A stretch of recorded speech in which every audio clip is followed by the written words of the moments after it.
ESPN and the National Association of Stock Car Auto Racing present the Winston Cup Series on the banks of Michigan Speedway.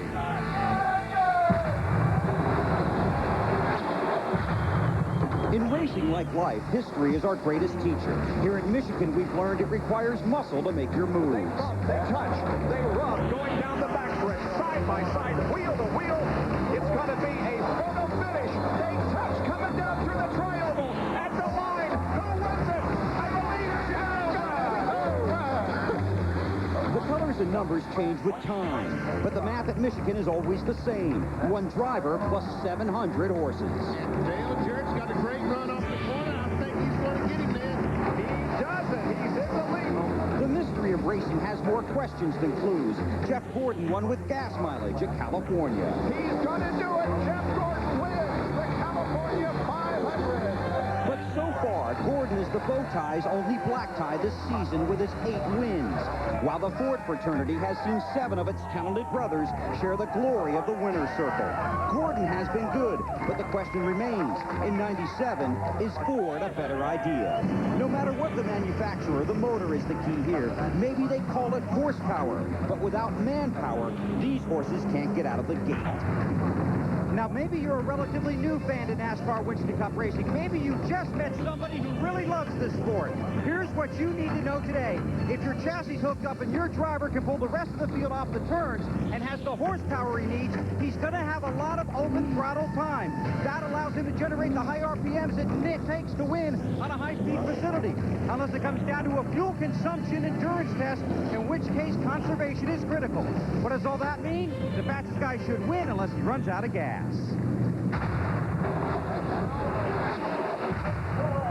The wide-open straights and turns of the Michigan Speedway gives drivers plenty of room to run.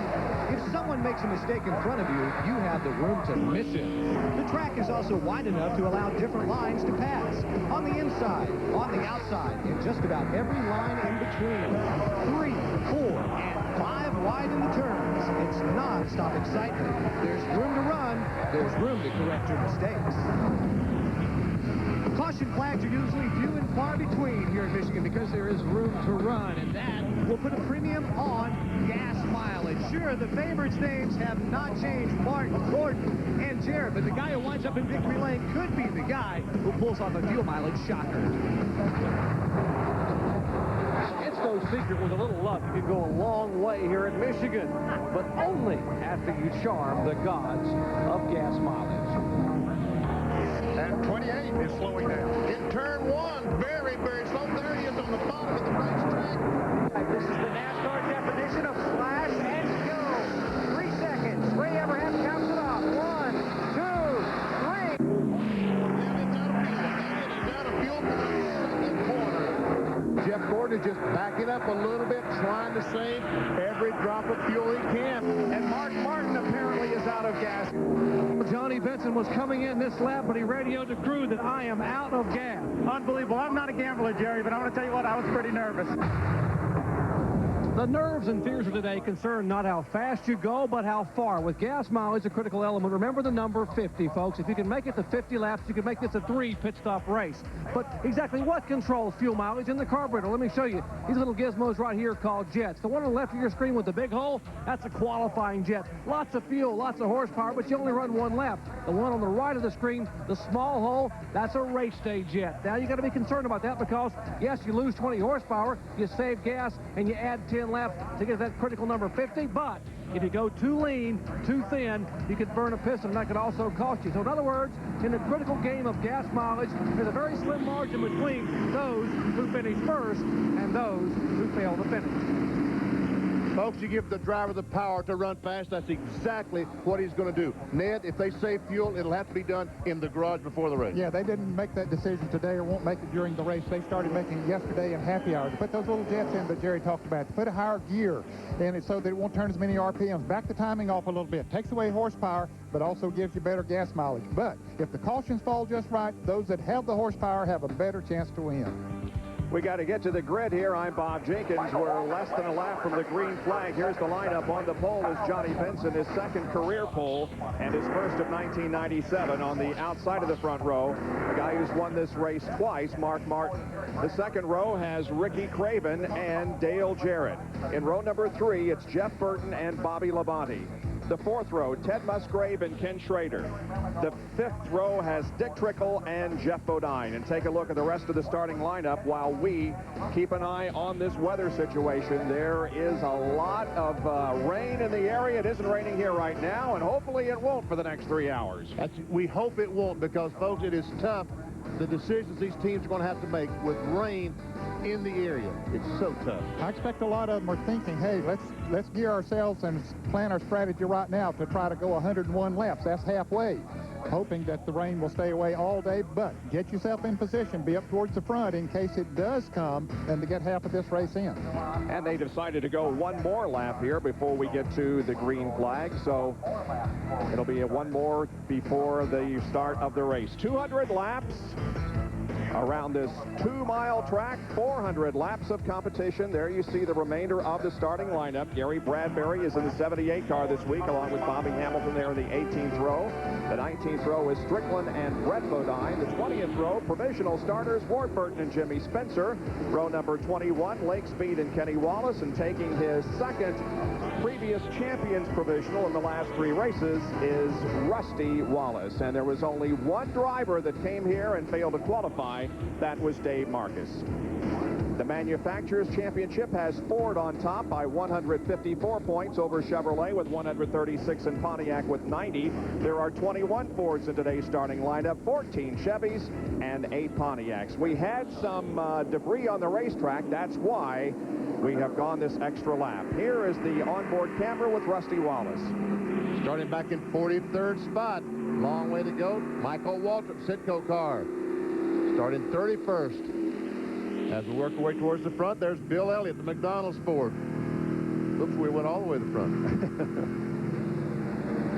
And now there is rain reported on the racetrack, so we will not go green this time around. Oh, no. Jeremy Mayfield, Kmart car. Also, this is Bobby Labonte's car. And there's a third-place starter of Ricky Craven, the Budweiser car.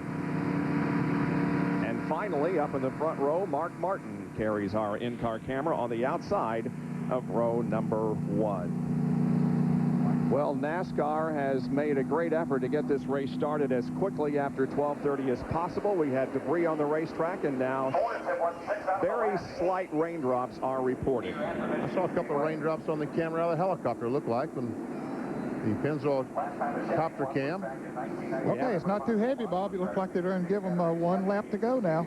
Yep, we haven't really had any rain to speak of since early morning. Well, let's hope it stays away here. Let's take a look at the point standings. This is at the end of 20 rounds of the 1997 NASCAR Winston Cup Championship. And Jeff Gordon is on top by 109 over Mark Martin. That's more than any leader has ever enjoyed as far as the points margin is concerned. 6 of the top 10 in the points have won a race here at Michigan, and Bill Elliott down there in 10th position in the points has won 7 times at this facility. Let's go down to Jerry Punch. Guys, we talked about how important fuel mileage is at the beginning of the race. That's why a lot of these teams wanted to run only 2 pace laps and drop the green flag. They want to try to get to lap 50. Now they've run 3 pace laps, and so you might wonder, why wouldn't some of the teams starting in the back of the pack come on the pit road on an extra lap and top off in fuel? On NASCAR radio, the crew says anyone that comes on the pit road and tops off prior to the green flag will be asserted a 1-lap penalty. That's why no one came down to top off. Bill? I want to talk about points, and a lot of them on the line here. Of course, the same for every race. But the Roush team really wants to pick up some points here. Mark Martin, 109 behind Jeff Gordon. Then there's Jeff Burton, who's 352 behind. Can he still catch Gordon in the chase for the championship as we head down the stretch? That race begins right here. John Kernan? Well, I'm in Dale Earnhardt's pit, and I want you to keep an eye on the Intimidator. He starts 28th today. A lot of you probably saw that double spin in turns 3 and 4 yesterday during happy hour. Well, it spun the motor backwards. So this morning, as we take a look at it now, you see he was underneath the car, falling back. Now he spins around twice. It spun the motor backwards. So there was some concern that there would be a problem with the motors. So this team changed motors this morning. So keep an eye on Earnhardt, guys. All right, the pace car pulls off, and we are set to go racing in the DeVilbiss 400 here at Michigan Speedway. Green is waving.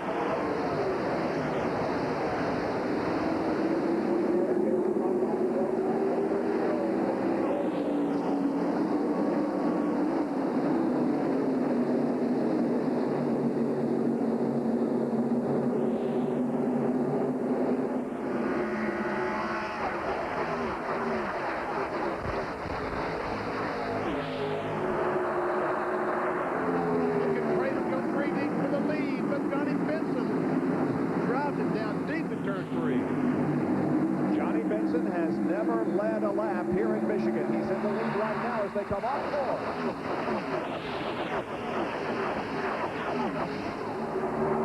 And Benson leads the lap. Jeff Burton makes a trip. Wide 1-1. Well, you can pick up draft here at the Michigan Speedway. They get close to 200 miles an hour going into turn one. So if you get your draft just right on someone, you can shoot right past them.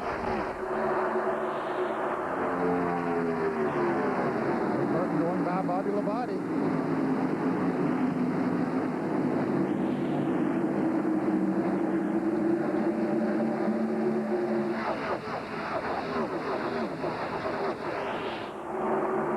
Dale Jarrett way down on the inside of the racetrack with the left side tires on that white line. But he loses a few positions. Looks like the high line right now is the way to go. Jarrett's car is right on the bottom of the racetrack, and he has lost, as you said, 4 or 5 positions since the start. The battle is for 5th positions. First 4 cars running in single file. Back here is Schrader, Jeff Burton, and Ted Musgrave.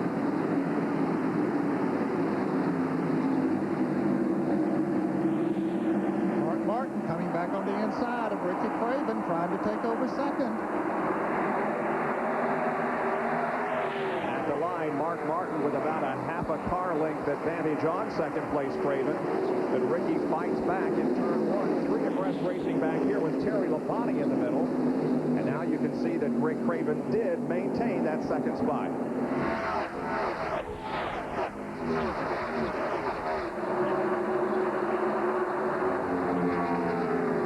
Jeff Burton, 99, still trying to get by Schrader in 33. Burton just can't get his entry into the corner right, but this time Musgrave tries to take advantage of that, moves to the outside. And runs up on Kenny Schrader. Boy, he runs up close on him.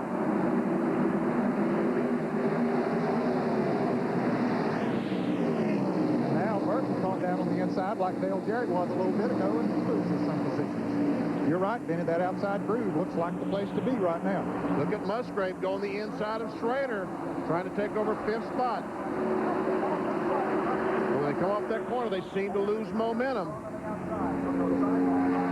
side by side, Burton back there, and now Ricky Craven took a shot at Johnny Benson, who's the leader of the race, but couldn't pull off the pass. And Bob, you wonder why it doesn't he go just drive it on down in there. There's plenty of room to do that, but he might wind up like Dale Earnhardt yesterday, spinning around if he goes down in there. Back here to Ken Schrader, Ted Musgrave, Jeff Burton. That's 5th, 6th, and 7th. And 8th position is Dale Jarrett, as you see a Napa Field summary. Here's Jerry Punch down on pit road. You're watching Musgrave and Jeff Burton come off the turns. This morning, they decided in Team Roush that both the 16 and 99 would go to a higher gear. They would sacrifice the momentum coming off the corner to be able to have fuel mileage, whereas their teammate, Mark Martin, went to a lower gear. He wanted to be able to jump that car off the corner and have a shot at passing. Right now, most of the passing is being done by the big Budweiser car number 25. Boy, Johnny Benson is acting like he has something to prove here this afternoon. Ricky Craven has gone into the lead, and Mark Martin has gone to second, but Benson has been very assertive here in the early going, keeping his car in the middle of the racetrack while a lot of others are down on the low side. This is Johnny Benson's home state, up in Grand Rapids, Michigan.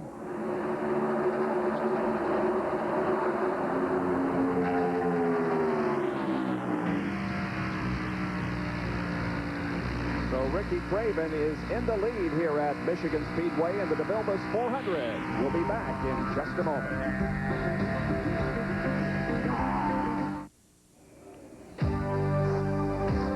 ESPN Speed World coverage of the DeVilbiss 400 from Michigan Speedway is being brought to you by the more than 1,650 AutoZone stores across America. AutoZone, the best parts in auto parts. By Team Monte Carlo Chevy, the cars more champions trust. And by Quaker State, the quality your car deserves. We have a battle for the lead, Bob. A very good battle for the lead, as a matter of fact. Craven and Mark Martin are going at it side by side. And look at Musgrave trying to go with his teammate Martin. And Benson on the outside. Tried to make it 3 wide there, but Craven jumped up in front of it there. The Jack Roush cars lined up at the bottom of the racetrack. Oh, Craven got loose there in the second turn. So give Mark Martin the lead. Here comes Musgrave. And Jeff Burton trying to follow Musgrave right now with the Jack Roush cars. 1, 2, 3. They had an impressive performance in happy hour last night. And they picked up where they left off then. Let's see how fast they run. We'll give you the speeds at the line this time by. See the leader ran 177. We go back in the back. We see 178 back for Jeff Gordon. 178.3. Also a good lap for Jeff Bodine in number 7, but 28, 24, 36, and 4 were all above 178. Yeah, look at Ernie Irvin. He started 20th. He now is up to 10th, taking over 9th. Jeff Bodine coming with him in the goal number 7. New color for Jeff Bodine this week. Jerry Cope in the 36 car, the rainbow color car behind the rainbow 24.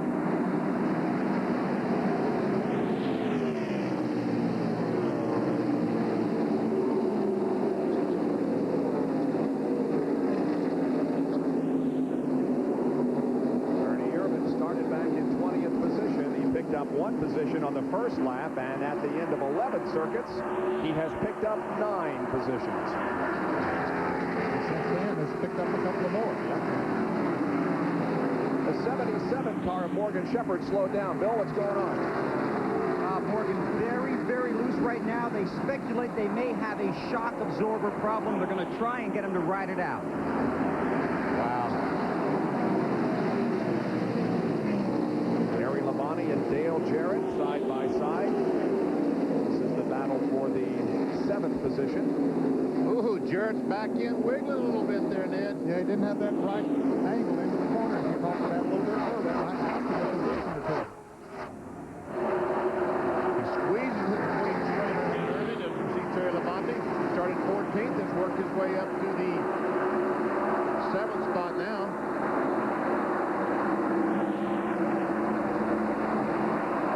Morgan Shepherd, who has dropped off the pace. Well, being shown in 43rd position, the last car. Everybody's still on the lead lap.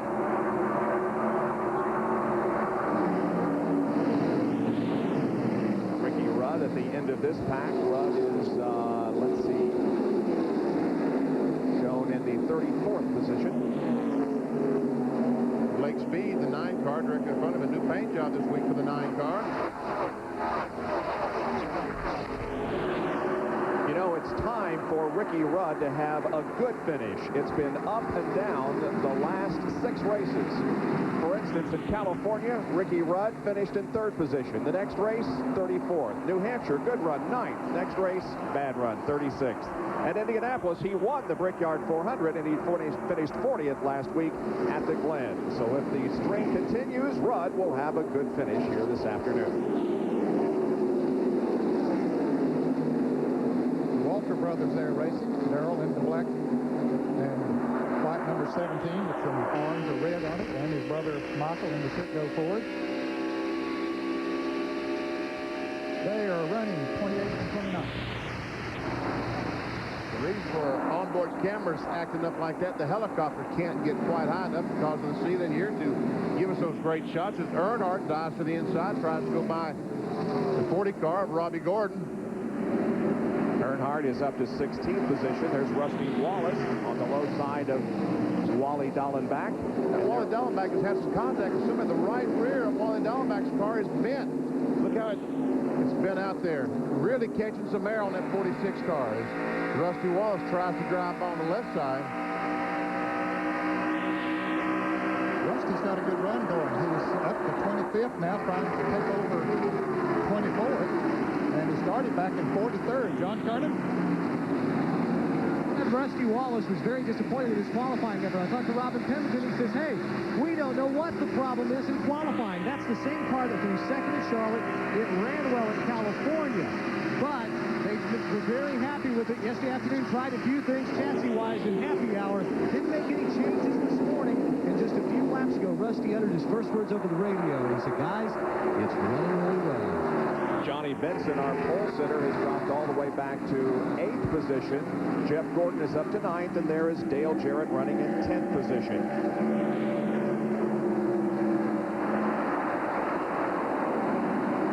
Looked like that Gordon might try to pass Benson off the corner 4, but he did not. And at the front of the field is Mark Martin, enjoying a little more than a half-second lead on Ted Musgrave. And then the third member of the Roush team, Jeff Burton, is running 3rd. Bobby Labonte is 4th, and Ricky Craven is running in 5th position. We're at Michigan Speedway in the Irish Hills near Brooklyn, and we'll be back with more of the DeVilbiss 400 in a moment.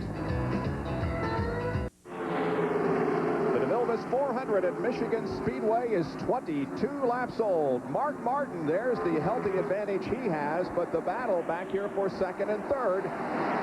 Musgrave, Jeff Burton, and Bobby Labonte. Team Roush running 1st, 2nd, and 3rd at the moment. And if you look at all super speedways, now this considers only points accumulated on the super speedways in 1997. So we're talking about racetracks 1 mile and larger. That's correct. Jeff Burton is 1st in the points, Mark Martin 3rd, and Musgrave 9th, and Burton goes to 2nd position. Bobby Labonte wanted to go down there, but he didn't have the right angle into the turn.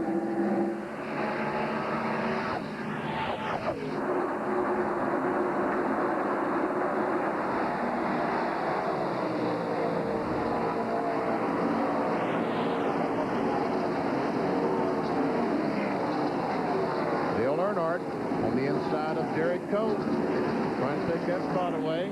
That's 13th, VP. He continues going toward the front. Does Jeff Bodine, the 7 car.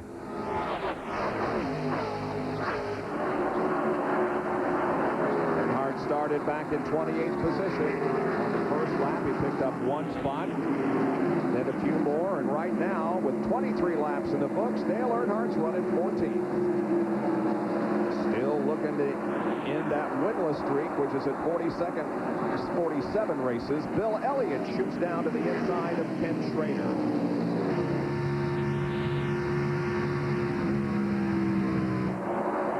And depends on which one Earnhardt follows, might have the advantage coming off the turn 2. Bill Elliott has won 7 times. He's won the June event 4 times, in this race 3 times. We tried to make a pass on Schrader, but it's positive in his position as Earnhardt goes by on the outside. These guys are really having trouble. A lot of them are really having trouble running on the bottom of the racetrack.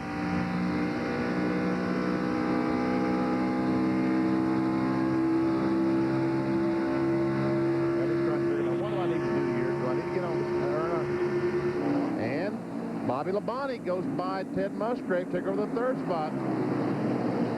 It's still Martin leading and Jeff Burton 2nd. The pylon there on the upper left of your screen will show you that the 18 car of Bobby Labonte is in 3rd position. Now we'll show you a Napa Field summary and give you everyone's running position at the moment, plus the numbers in parentheses indicate where they started. Earnhardt up to 11th spot, started 28th. Elliott picked up 10 spots. Robbie Gordon picked up 12 spots.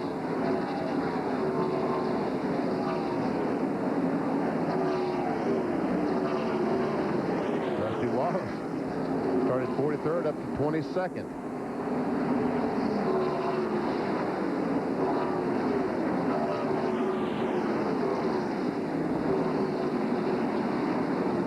Let's see Dallenbach. There's the 90 car. He's having some problems. We saw Dallenbach going by as well also with a right rear quarter panel bulged out. John Kernan? Well, Benny, about 12 laps into the race, Dick Trickle came by. I could hear that the engine didn't sound right. He radioed in, told his crew he thought a plug wire might be off. He was running on only 7 cylinders, but now after a few more laps of running, he thinks that they've got a problem with one of the rocker arms. Let's go down to Dr. Jerry Punch. Well, John, Wally Dallenbach has lost 30 positions. He started 11th and now is being shown 41st. No, it's not the quarter panel that's been, although that happened at the start of the race. They have an ignition problem, and they have switched the backup ignition, and it's still missing. And now he radios his crew chief and says, I think it's the alternator. So they're telling him right now to cut off everything else in the car that's electrical, and on the first pit stop we'll try. Hopefully it's a wire loose. If not, we'll have to change the alternator in the 46. And right now, he has lost 30 positions. So I guess we can assume that he no longer is running the air conditioner or the radio, huh? That's exactly right.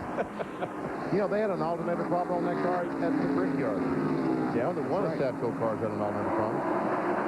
Mark Martin continues to set the pace here. He is now a 3/4 second advantage over Jeff Burton as we are 29 of 200 laps into the DeVilbiss 400. At Michigan Speedway, Mark Martin leading by a little more than a half second over Jeff Burton.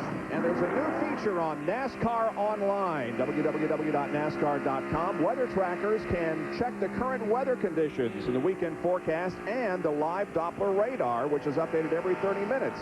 So you can have more information concerning where the rain is than we know. www.nascar.com, NASCAR Online. Well, there's the leader, Mark Martin, but that second place car, he's gained about 0.06 of a second while we're in commercial break. There is Jeff Burton. He's 0.7 of a second behind that last time by. And Dallenbach and Trickle in jeopardy of going a lap down. There is the top 10. Earnhardt has worked his way to the 10th spot. And Jeff Gordon trying to take over a spot from his teammate Craven. That's 6 right there. Right. Gordon has really been coming up through there, Benny, just picking off one at a time, very methodically. He has a good race car. Jeff Gordon has never won here at this racetrack, but he has led the last 2 events at this speedway. On board with Ricky Craven.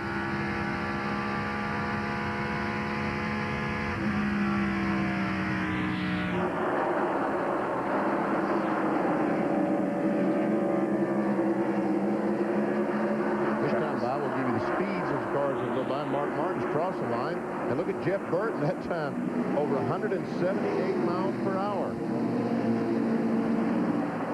See what happened to Craven when he got past under 1 and 2? He slowed down about 2 miles per hour while Gordon was going by. So it looks like the fastest lap. That last time was Jeff Burton at over 178 miles an hour. There's Terry Lamonti. We see we've got 3 Roush cars in the top 4, and in 6th, 7th, and 8th, all Rick Hendrick cars. And Dick Trickle heads for the pits. Away.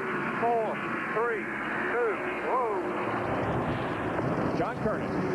Dick Trickle in his pits. Remember, he started 9th, but he's only running on 7 cylinders. The crew looking under, trying to figure out which cylinder it is that is not firing. As the car idles, now he has shut it off. You can hear that something was not right. They're looking on the left side of the car, trying to check the plug wires, make sure that each one is tightened. Got another one? One of the crewmen asking for another one. It comes over with a screwdriver. So it looks like they're going to check the plugs right now. They'll take the cover off. All right, let Harold take care of that. Not too bad. Dick Trickle had a great qualifying run. All right, guys, let's change tires. Meanwhile, back on the racetrack, there is the interval now between 1st and 2nd.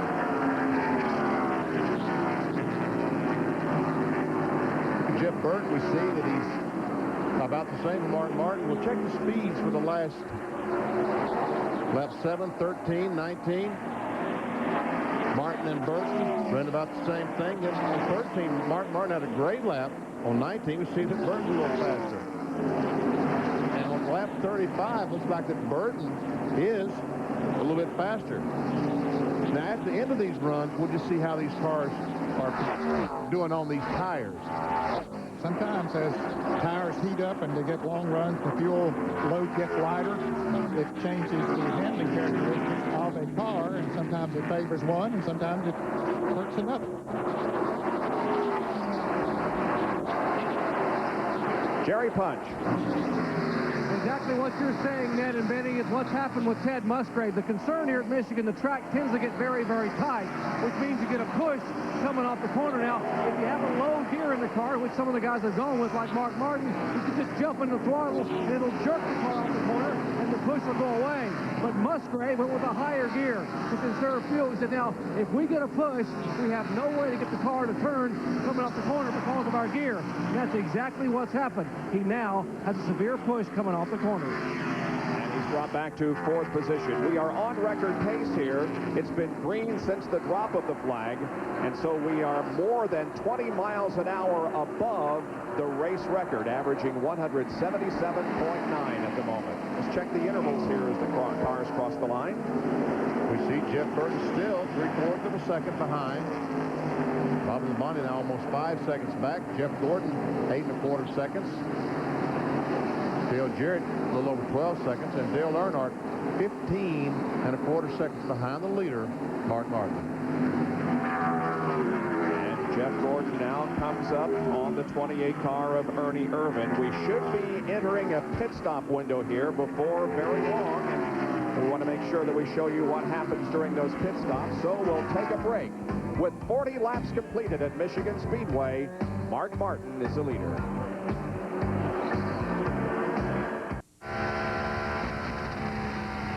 We're back at the DeVilbiss 400 at Michigan Speedway near Brooklyn, Michigan. 44 laps have been completed. And a little bit later this afternoon at 3 o'clock Eastern Time over on ESPN2, you'll be able to see on the grid in preparation for the Texaco Havoline 200 Kart PPG race live at 3:30 here on ESPN right after our coverage of this NASCAR Winston Cup event. So all kinds of racing activity this afternoon, and we see now some cars beginning to make their first scheduled pit stop. This is bad news because they need to run the 50 laps. And here comes Jeff Gordon. He's coming in early. Need to run to 50, but evidently that fuel pressure gauge started fluctuating. Bill Weber. Jeff Gordon got through lap 45, now brings his DuPont Chevrolet sliding to a stop just at the start-finish line here on pit road. Gas can goes in, Gordon getting right side tires. He should be 4 tire stops. Earnhardt is also on pit road, about 5 stalls behind Gordon, and Kernan's there.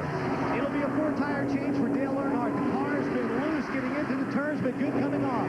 The crew swings around to the left side. Larry McReynolds watching them work. Earnhardt loud. Jeff Gordon is down and away, headed down pit road. Earnhardt guns is they have a little bit of a problem with the left front tire. Now they finally get the lugs tight, and he's away. 22.6 second pit stop for Dale Earnhardt. Also on pit road, Sterling Marlin. We have Mike Skinner, Rick Mast. Here comes Morgan Shepherd, Bill Elliott, several now choosing to come down pit road as Dale Earnhardt completes his stop and rolls out on the track. Robbie Gordon, Jeff Bodine, Derek Cope, Kenny Wallace was in a little bit ago. Let's go back to the pits and John Carter. Jeff Bodine is in. He's in the pit stall right in front of Dale Earnhardt. The crew putting the right side tires on, tighten the lugs there. They'll then come around and make a chassis adjustment in the left rear of the car. Left side's now getting ready to go. Come off. Go on. Let's go down to Bill Elliott's pit and Dr. Jerry Punch. Right side tires only for Bill Elliott. He's down in the way. A major adjustment in the right rear of that car. He had come all the way from 24th starting spot into the top 10 as we are still waiting for our leader, Mark Martin, who should pit in about 2 laps. Board with Mark Martin now. He shows no signs of slowing down this time, passing Chad Little. And Bill Elliott changed 2 tires as Jeremy Mayfield comes down pit road. There's a little bit different look on that car this week. Kmart's headquarters are located in Troy, Michigan, just down the street from Michigan International, and he stops for his scheduled stop. And Jeff Burton is in as well. The second place car coming in. Ernie Irvin coming in. Let's go to Piersonville Weber. Jeff Burton driving a car that was brand new for the California race. Car number 14. His car is running well. Slight air pressure adjustment. Right side tires are on. They come around to the left side. Fuel going in. Burton pitches out his drink bottle.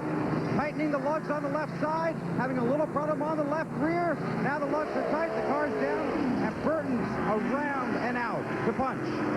All right, Texaco car that won here in June. Ernie Irvin has already made a right side tire change.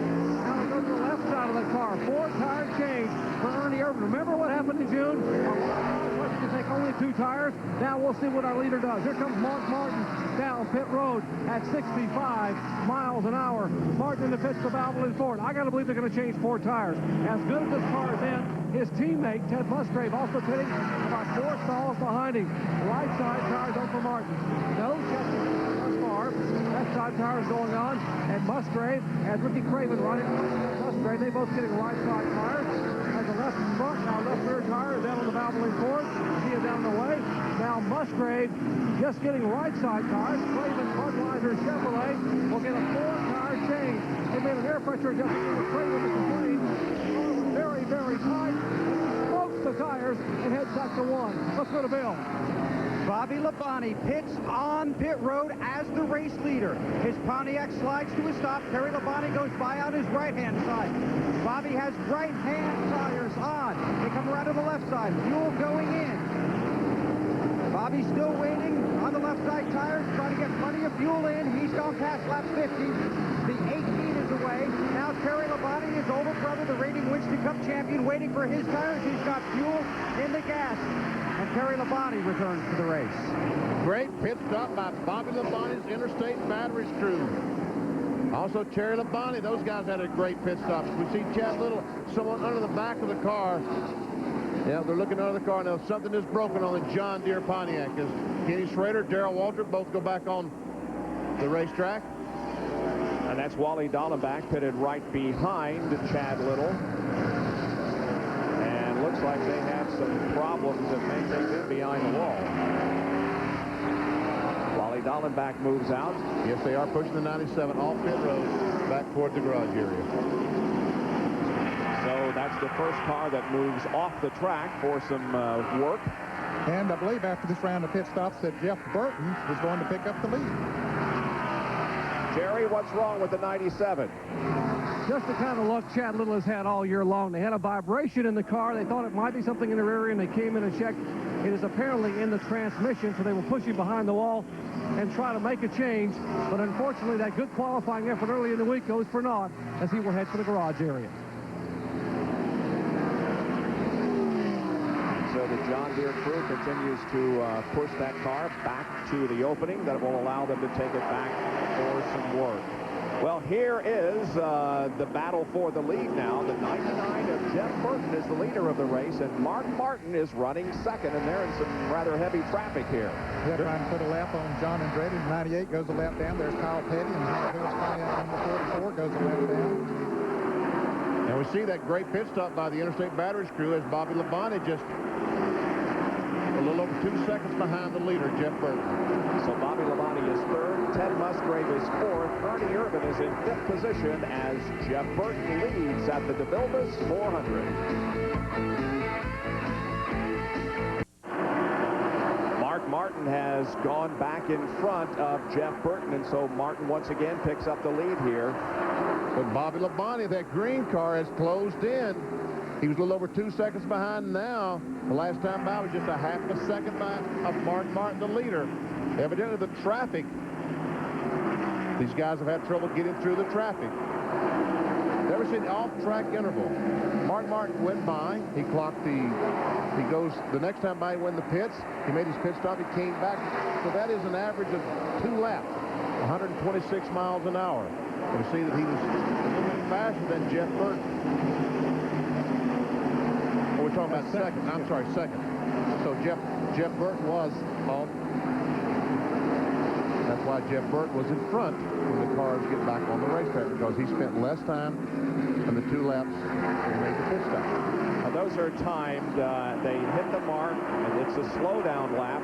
Includes the pit stop, and then the next lap as they get back to speed all the way around the racetrack. Exactly. I was thinking it was miles per hour, but in fact it was second. Yeah, 126 seconds.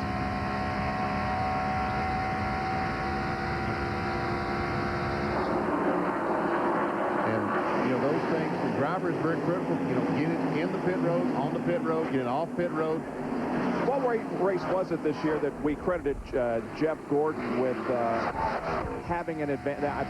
California, when he came in, he came down off the racetrack very quickly. He got slowed down so that he didn't exceed the speed limit, but his entrance onto pit road was just the amount of time that he needed to win the race. It really was impressive, Jeff Gordon's entry in California. Slid all 4 tires just at where they start clocking the cars on pit road. There's first, second, and third. Bobby Labonte now is in third position. Labonte has 4 career NASCAR Winston Cup wins, and half of them have come here at Michigan. He won the June race in 1995, and then he came back and won the fall race that year.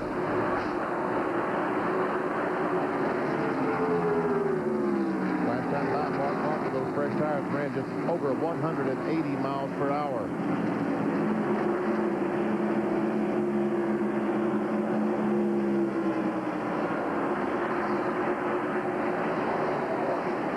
Bobby Labonte is coming right in on him. Those cars are within about a second of each other, and then we go back a couple of more seconds to Ted Musgrave, who's running in the 4th position, about 3 1/4 seconds behind Mark Martin. He has gained 3 positions since the drop of the green flag. Next car is Ernie Irvin. There he is, as he goes by Kyle Petty on the outside. Currently in 5th, started in 20th spot. The winner here in June. What's everybody raving about? That the 28 car, the same car, started in the same spot, used the same garage stall? Got a lot of the sames there. The result could be the same. There's Terry Labonte, who started 14th and now runs in 6th spot. For Bill Elliott. He'll be next. There he is. Now, he made that 2-tire change, which put him up in the top 10. Bill was back somewhere between 12th and 20th with that 2-tire change, and really it looks like it's working for him, because he's been able to hold off Dale Jarrett and Jeff Gordon. They got beside him a couple of times before he laps ago, but just don't make the pass. So there's 7th, 8th, and 9th, and not too far behind Jeff Gordon. There in 9th position is the 10th place car of Ricky Craven. There he is.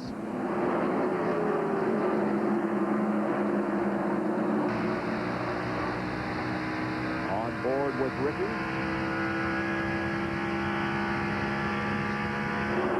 About 14.6 seconds up ahead of Ricky Craven is the number 6 Valvoline Ford, driven by Mark Martin. He is the leader of the race after 61 of 200 laps in the DeVilbiss 400. We'll be right back.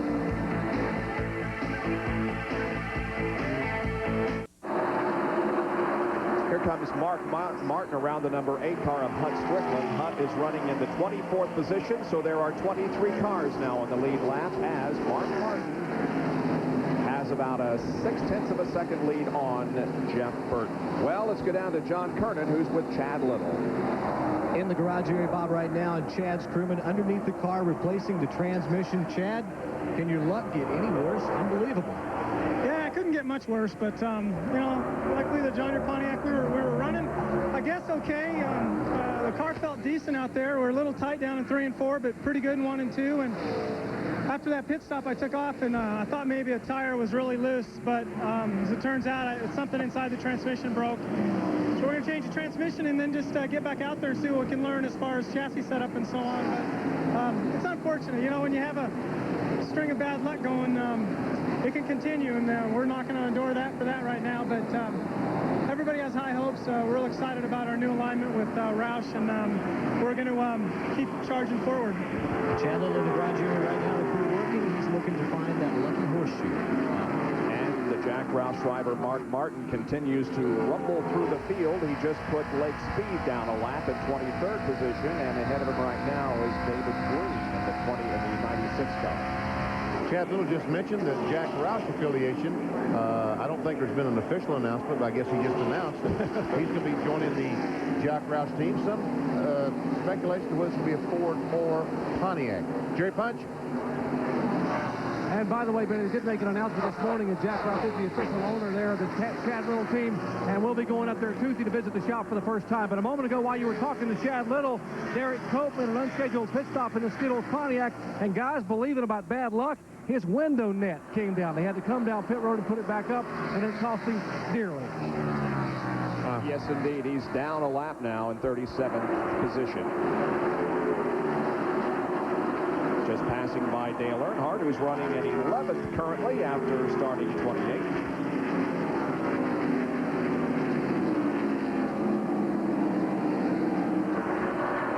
Well, looks like the 88 car is going to try its best to get by Bill Elliott. They've been trying for the last 10 or 15 laps, not successful. I don't think it worked that time. I don't think so either. He just doesn't have the right entrance into the turn. Once he does that, now he's going to try it coming off the turn once again, but I don't think it's going to work. Jeff Gordon might get by. Dale Jarrett, he did it one other time, and Gordon got by that same maneuver. This time, at least, they held on to the 8th position. These three were running like this before the pit stop, weren't they? Just out there. Well, no, Bill Elliott was not there because he made a lot of gain on the pit stop with a 2-tire change. Let's go to the pits. All right, Wally Dolan, like we told you, they had a problem with the car with it missing early on. We thought it was ignition. They went to the backup ignition. It turned out it was the alternator. They shut off all the electrical, but the car was getting slower and slower and slower. They thought the car might quit on the racetrack. We have not had a caution flag, so they had no choice but to come in, and now they have the left side of the First Union Chevrolet jacked up. They are going to change the battery. How unusual is that during the middle of a Winston Cup race to have to change the battery? A window net comes down from one driver, a transmission problem on a super speedway race, and now a battery change. 3 things in a row you rarely see at a track like Michigan. And Wally was coming off his best finish of the year last weekend at Sears Point, or rather at Watkins Glen, where he finished 10th. And Jeff Gordon is challenging now Dale Jarrett out here for the 7th position. Well, Jarrett finally got around Bill Elliott going into turn 3, and Jeff got a run on him coming off turn 4, but there again, he's down on the inside like Jarrett was the last time around off turn 2, and just couldn't get the momentum. What happens, these cars have to really make a wide entry in the corner. Here they got to go in wide and come across the racetrack like that. And with Jeff Gordon go very, very high, and Elliott tries to get alongside of it. If they can't get that wide entry into the corner, the car just simply slides to the right front across the racetrack, pushes across the racetrack. And that's why when you see them on the inside, they get down the corner, they just back off because they know if they go in there with it on that low entry, the car's going to slide right across the racetrack.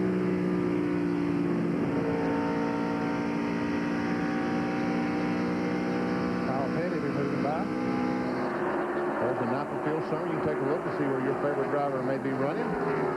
Big parentheses on the right where the car started. Today's event.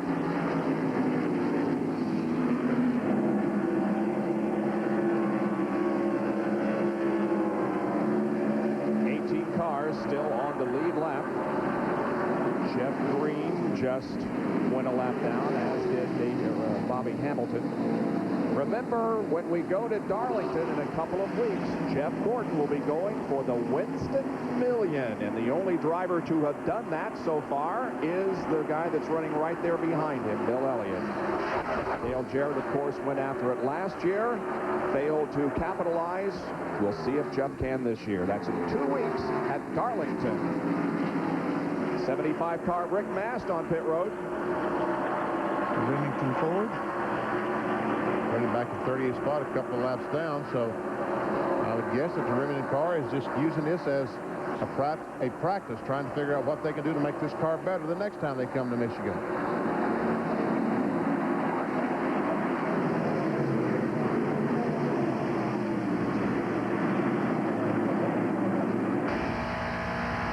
Riding along with Mark Martin. His advantage over Jeff Burton is now a little more than a second. Looking around, looking in the mirror. Who's that behind me? Yeah, okay. Nobody's real close behind him.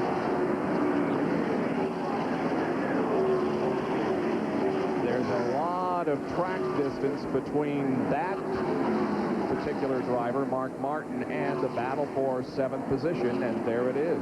16.5 seconds, as a matter of fact, from the leader. Mark Martin back to Dale Jarrett in 7th spot.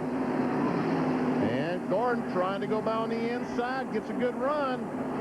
He said, come on, horses, dig. Because I want to be in front when we get to turn 3.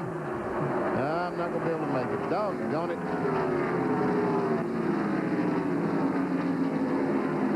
So Jarrett holds the position. Well, Gordon's going to come back one more time coming off turn 4. He's got a run, moves up a little bit. With that momentum on the outside, it's just hard to beat that. But he's got a good run now going into turn 1. Right there. Pushed him right on by Gordon. He's going to try to make the move himself.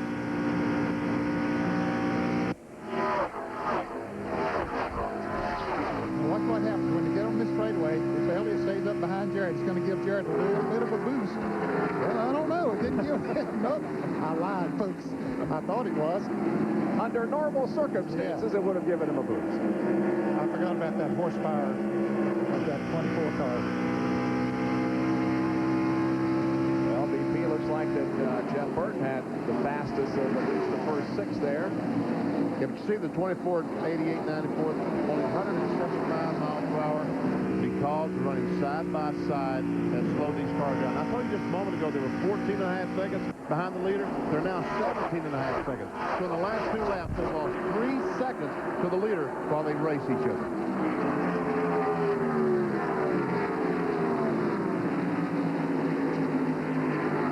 Still above 178 as Gordon gets the spot from Jarrett. I think Dale Jarrett realized just what we were saying right there. Hey, we're losing too much time to the leaders, and probably his pit crew or his spotter or somebody said, hey, you'd be better off to single out here. Maybe Gordon is the fastest car of this trio right now, and he can pull us a little bit faster. They can speed just a little bit, and the next time by, they'll probably run about the same speed as the leaders. And look out Jeff Burton, 178 versus 176.5 for Mark Martin. Yeah, Martin's advantage was over a second just a few laps ago, and now it's down to about a half second. So Burton is closing in on the leader of the race. Now there's some traffic they're having to work their way through, so that will obviously slow them down a little bit, but they should be faster than the last time.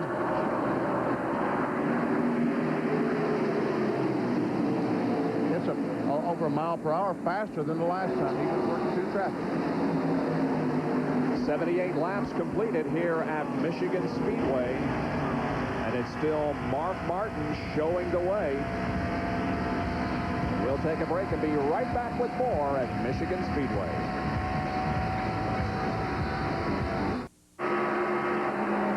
Rusty Wallace on a Sunday drive here at Michigan Speedway. He's being shown in 14th position and just appears as relaxed as anyone could possibly be. Well, ESPN at 7:30 tomorrow night, you can tune in to host Mike Tirico, and he'll keep you up to date on all your preseason action on NFL Prime Monday. And then when that's over, switch over to ABC for another preseason game. It's the Jacksonville Jaguars facing the 49ers. Jacksonville quarterback Mark Brunell got good news yesterday when an exam determined he should return to that position in about 8 weeks, in October sometime. Jaguars and 49ers tomorrow night on ABC. Rusty Wallace started this race back in 43rd position last, took a previous champion's provisional, and he's made a nice progress to the front, or almost to the front. Well, he's up to 14th spot, but right now there's only 17 cars in the lead laps. Michael Waltrip has gone a lap down. So has the pole sitter, Johnny Benson. Here comes Rusty Wallace off turn 4. We'll see how far behind the leader he is. Remember, it takes about 40 seconds to get around this racetrack. He's now 37 1/3 seconds behind Mark Martin. So he's only about 2 3/4 seconds in front of Mark Martin. Right behind him is Darrell Waltrip, who's in 15th position. Robbie Gordon is in 16th. He's the last car on the lead lap. There's DeVilbiss. After 20 races in the 1997 season, Darrell Waltrip has turned his season around. He's recorded 1 top 5, 4 top 10s, and has led 7 races, much better than his statistics for 1996, and has improved his points position some 14 better than last year.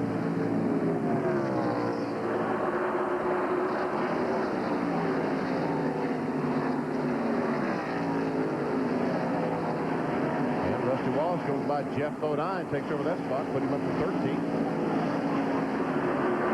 And Martin is loose. He must have a flat tire or something, Ed. Yes, something wrong with that valve lean forward. The left rear tire is flat.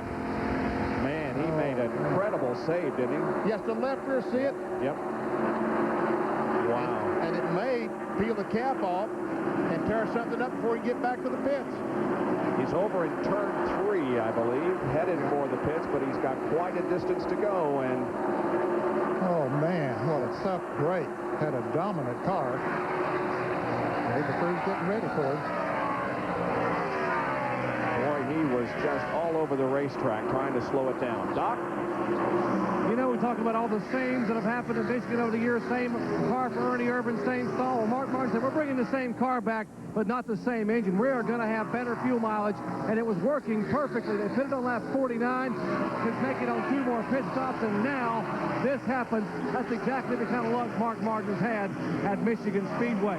65 miles an hour. That flat, I should say, shredded left rear tire comes down. Unfortunately, the inner liner is still up on the car. They have to push him back behind the line. NASCAR said he's gone over the line. Now they will change all 4 tires, changing rights and lefts. Remember, he was one of the guys that made a 4-tire change on his first pit stop at lap 49. Jack put the left side of the car, left front off, left rear off. It has bent the left rear fender up somewhat. Shouldn't be much of a factor. It's bottom roll on the fender. Now they try to get some of the shredded rubber away, and there's rubber actually matted around the housing, up around the brake housing and caliper. They are pulling and tugging and pulling, and that rubber is very, very hot, and the crew trying to get it off. Finally, they get it off. The car is full of fuel, and now the left rear tire going on. But what a tough break. What a huge disappointment for Mark Martin and the Valvoline team. Wow. Wow. He goes 1 lap down. Is he going to go 2, Ned? Yeah, I think so, before he gets his speed up. Here's what happened. He just had gotten by the 40 car of Robbie Gordon. He comes off the corner, and he can feel the left rear tires going flat. Robbie Gordon goes by and look at that. He says, man, I got me a serious problem now. He did a great job of keeping that thing from spinning out. Back down to Jerry. Let me show you what happens when a tire shred. This is part of the tread here that came apart. All this tread was intertwined around inside the brake caliper area, and I would grab it and hold it up, but I'm no fool. It's all gone hot. But I won't show you. You see it steaming there. All this is intertwined and wrapped around the left part of the brake housing and brake caliper. Part of it was up inside the spring, in between the spring segment. So that's where they had to unwind that. Almost had to cut it out. They had not gotten this out. They could have lost at least 1 more lap in the pit. What a break for Mark Martin. Well, he did go 2 laps down, Jerry. He's now in 34th position. He led 70 of the first 89 laps. That was Ernie Irvin, who is currently running in the 4th spot as Martin gets by him. So really, Benny, he's 2 laps and 10 seconds behind the leader, Jeff Burton. Jeff Burton does pick up the lead. Now he enjoys almost a 2.5-second advantage over Bobby Labonte with Ted Musgrave, Ernie Irvin, and the number 5 car of Terry Labonte in 5th position at the moment. There's the leader. Down to John Kernan as Earnhardt comes in. Dale Earnhardt finished first, lap 45. We're at lap 90. That's 45 laps. So you can do the math. He'll have to do at least 2 more pit stops. We expect it'll be a 4-tire change. Left side tires over the wall. Right sides are finished. Now they'll come around to the left side. Loosen the lug nuts. Second can of fuel going into Earnhardt's car. Left side's coming off. Going on as the other watches from the pits. Left rear's finished, but the left front takes a little bit longer. Earnhardt's away. You also see Kenny Wallace pulling out of his pit stall after a stop. Top of your screen. Kenny stopped early, about the same time Earnhardt did before. So, yes, they will have to make at least 2 more pit stops.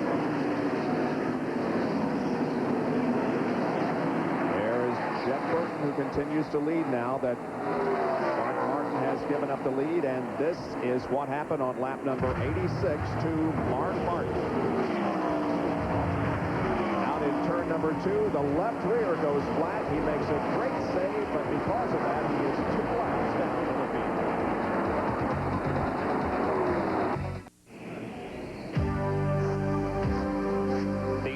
Hills of southern Michigan, the scene of this week's ESPN Speed World coverage of NASCAR Winston Cup racing, the DeVilbiss 400, and we're being brought to you by the UAW International Union and General Motors Corporation.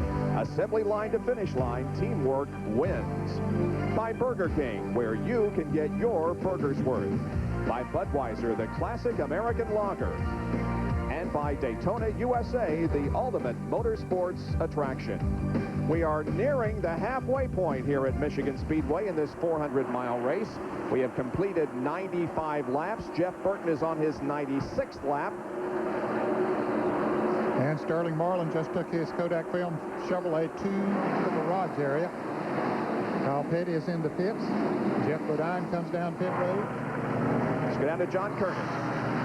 Kyle Petty's crew finishing up on the right side. They'll swing around to the left side. Kyle told me that, you know, he doesn't normally name his cars, but this car right here has the same name that he has. No qualifying fool. He expected to race well today, but he did lose a lap early. His pit work is done. He's headed back to the track. Jeff Bodine also pulls out of the QVC Ford.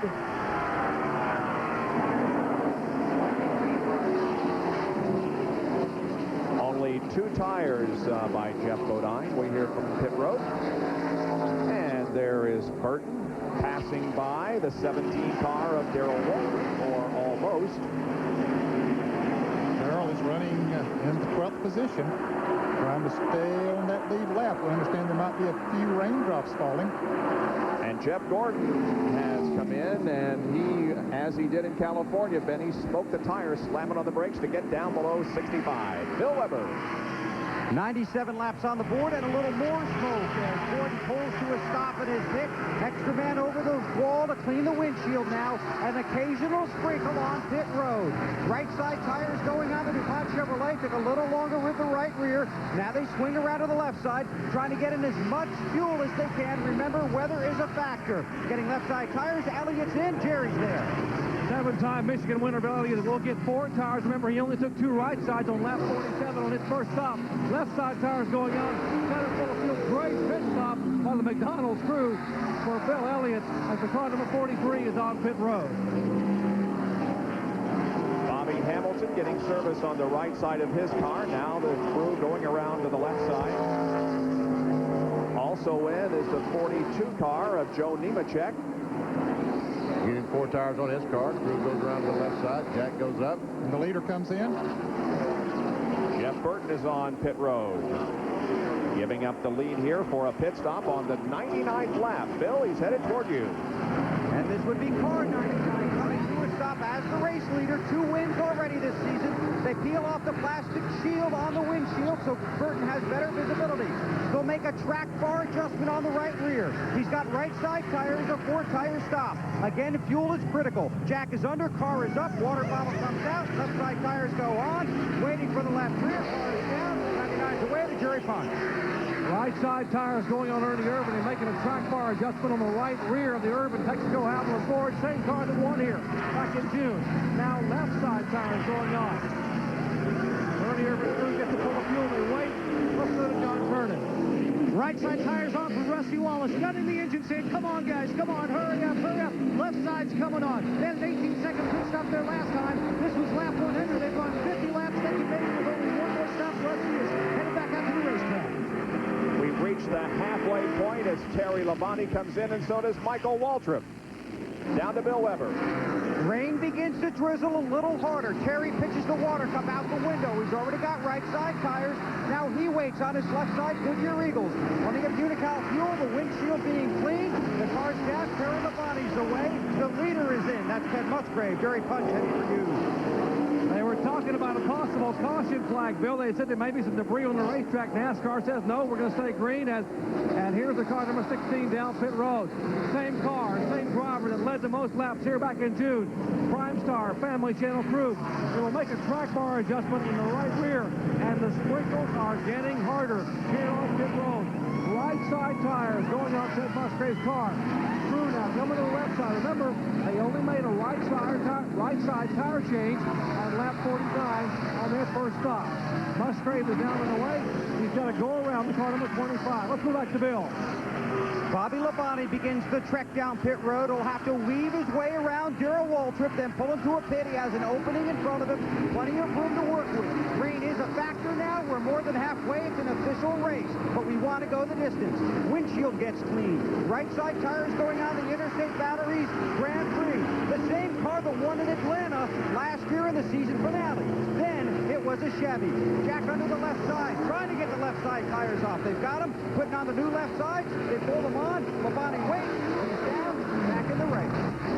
21.4-second pit stop for Bobby Labonte as 102nd lap is now completed, and we see raindrops on the booth window of the booth here. But the green stays out. Not enough rain to make any kind of a safety problem. And Ted Musgrave will get the $10,000 money from Gatorade for leading halfway. Michael Waltrip was too fast down pit road, and he said go forward. Caused him to stop and go. See a little bit of moisture on the windshield of Michael's car as he goes down pit road once again. And now begins to accelerate, pulling out, staying below that yellow line until he gets through the second corner. Do we see raindrops on the windshield? Yes, we do see some raindrops on the windshield. Not much, but a little bit. Well, after all this, the 99 car of Jeff Burton still has control of the race. The advantage on second place, Bobby Labonte, about 6.7 seconds. And those two guys right in front of him about to go a lap down, and we see some raindrops on the camera. They know it's raining. They throw that NASCAR might throw the caution. Darrell Waltrip now a lap down. Darrell Waltrip is in 16th position, and Rusty Wallace is in 15th spot. And right now, Rusty is staying on the lead lap, at least for the moment.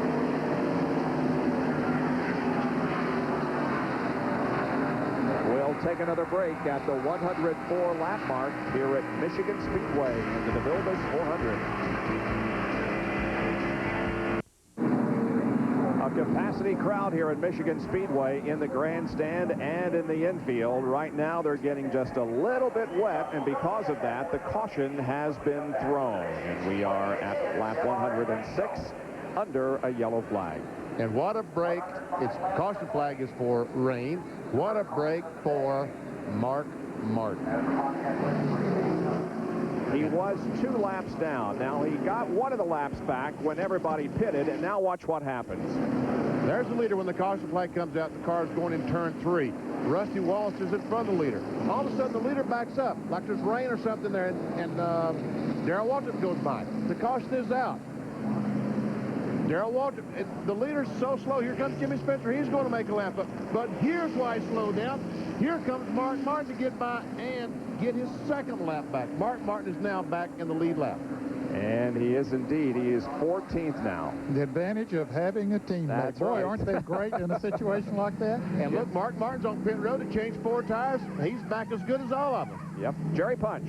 Well, Benny, I don't know. They've got a problem with the brakes. The reason he came in was not because he wanted to. They'd already made a pit stop a couple laps ago. They think when that tire shredded it, what may have happened was it may have partially pulled the caliper off or maybe kinked the brake line. That's why they wanted to bring Mark back in. They got a brake with the caution coming out as you just saw. But now the Valvoline team worried about the brakes in the left rear as the pace car is in turn 3, and Mark Spotter talking to him and the crew, telling him exactly where the safety car is. Buster Otten in driving that safety car at 70 miles an hour under the caution here on the racetrack, as now Steve Meal, the former crew chief and now team manager, is down himself on his knees working on the left rear. And apparently They satisfactorily have gotten they turned around and give me the OK signal, so the pace car's in turn 4, and Mark Martin will pull away.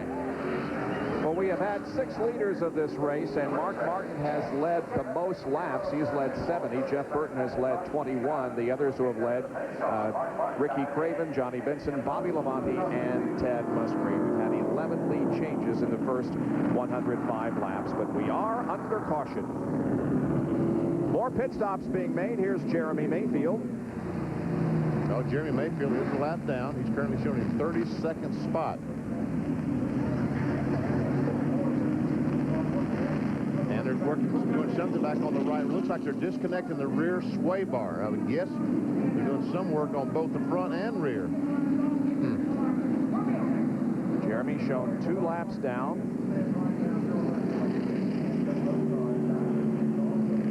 And the work continuing on the car. They're working in the right front now, BP. I don't know what they're doing. Unless they're changing the shock absorber or something. And we got the hood up on the 10 car.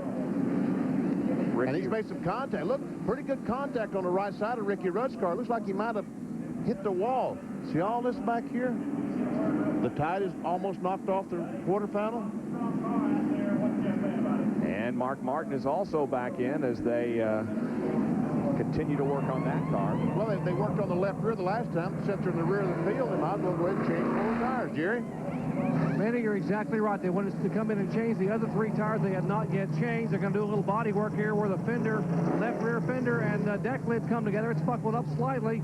They're also trying to figure out where all the brake fluid went. They're looking inside the car now. The wheel they took off. Had brake fluid all inside the wheel of the left rear. Now we're looking to put a filter inside the car. They probably will bring Mark Martin back in yet again. And Ricky Rudd makes a quick pit stop for the fact that they opened up the hood. John, what was the reason for that pit stop by Rudd? Well, Bob, early in the race, Ricky had a brush with the wall, and apparently that knocked the toe out on the right front and also might have pushed the rear end housing over just a little bit. They're trying to get that fixed, but they're not quite sure if they've been able to do that. They said after Ricky scraped the wall early in the race, the car just has not felt right to Ricky. So while they've got this opportunity with the caution, they're going to try and fix it. Well, we got 17 cars on the lead lap here at the 108 lap mark as Jeff Burton holds on under caution at Michigan. Track facts are brought to you by Quaker State, the quality your car deserves. We talk about fuel mileage and how many variables there are. A lot of things can be changed before the race even starts. We showed you this morning before the race began about the jets inside the carburetor, the rear gearing, or the timing. And during the race, the calculations here in the pits are critical to be able to use every single ounce of fuel. But one variable we haven't discussed, and that's what happens inside the car, in the cockpit. What can the driver do to save fuel? Well, let me show you. The same thing you do on the highway when you're driving in bad weather. You take that throttle foot and drive like you got an egg under it. Easy on, easy off. You push it too hard, you jam it down, well, it can shatter your day, or else get scrambled, as we show you here. I'm glad he did that, not me. In the other Roush pit, here is Bill Weber. Well, these guys would like you to think they're a bunch of tough guys, but Frank Stoddard, your co-car chief on this car, you're really a bunch of nice guys. You let your teammate go by you there. What do you mean? The ignition broke there on the... That's the story they're selling down here, but we're not investing in it. Well, you know, those guys, Butch and Jimmy Fenning and Steve, you know, everybody helped us this weekend for qualifying. We were undecided on what we were going to do on tires for qualifying and stuff, and that was a big part of our effort for qualifying, being up front there today. So if we can turn the favor around a little bit, we're more than glad to do it. We had to cover their car up this weekend, too, so they owe us big, I guess. Obviously, your car's very good. Yeah, we're really good. I mean, obviously, we'd have to race the 6 car all day today to, you know, to contend to win this thing, but we're just going to keep seeing what happens here with the rain and stuff, and we're one pit stop away from just having a great top 5 finish here. We're Roush. And to tell you how nice they are, they offered me an umbrella because they said it's going to rain here for a long, long time. Actually, the rain's letting up. John Kernan? Bill, actually, it is kind of letting up, but Dale Earnhardt took advantage to duck in tires and fuel during this caution flag on lap 109. Now, remember, he pitted lap 45, lap 90. We said he'd need 2 more pit stops to make it to the rest of the way. So now there's 90 laps to go. Got a couple laps under caution. Earnhardt now only needs 1 more pit stop to make it the rest of the way. That puts him in sync with some of these other guys. So a little, they're taking advantage of the situation, I guess you might say. Well, Dale Earnhardt has had much better finishes in the June race here at Michigan Speedway than in the August race. His average finish in June is 8th. His average finish in August is 18th. Under caution because of rain at Michigan.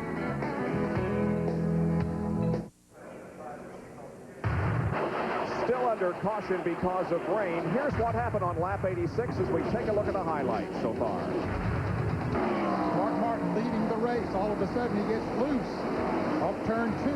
Does a great job of saving the Valvoline forward, but the left rear tire has gone flat. He makes it to the pits, but the tire is threaded around the axle housing. Takes some extra time to pull all of that out.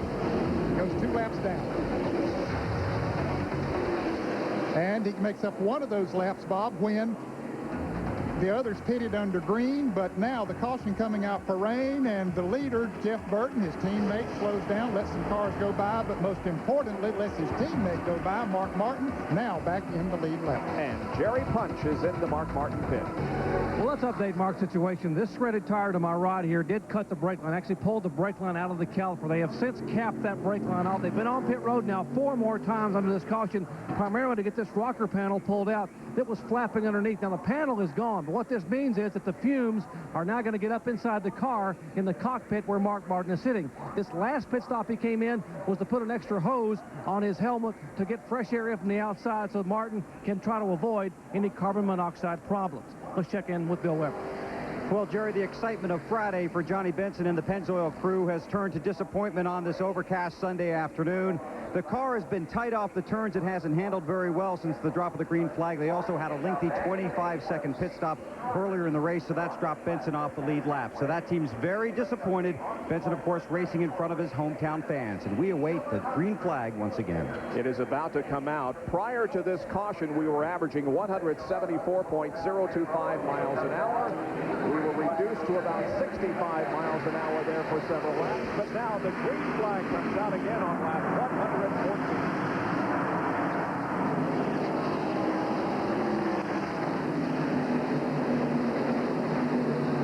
Is that the leader slow? Is that Jeff Burton slow up on the top of the racetrack? Yeah, Ted Musgrave is taking over the lead. How about that? And Burton still slow. He gets to the inside of the racetrack. Could it be a tire?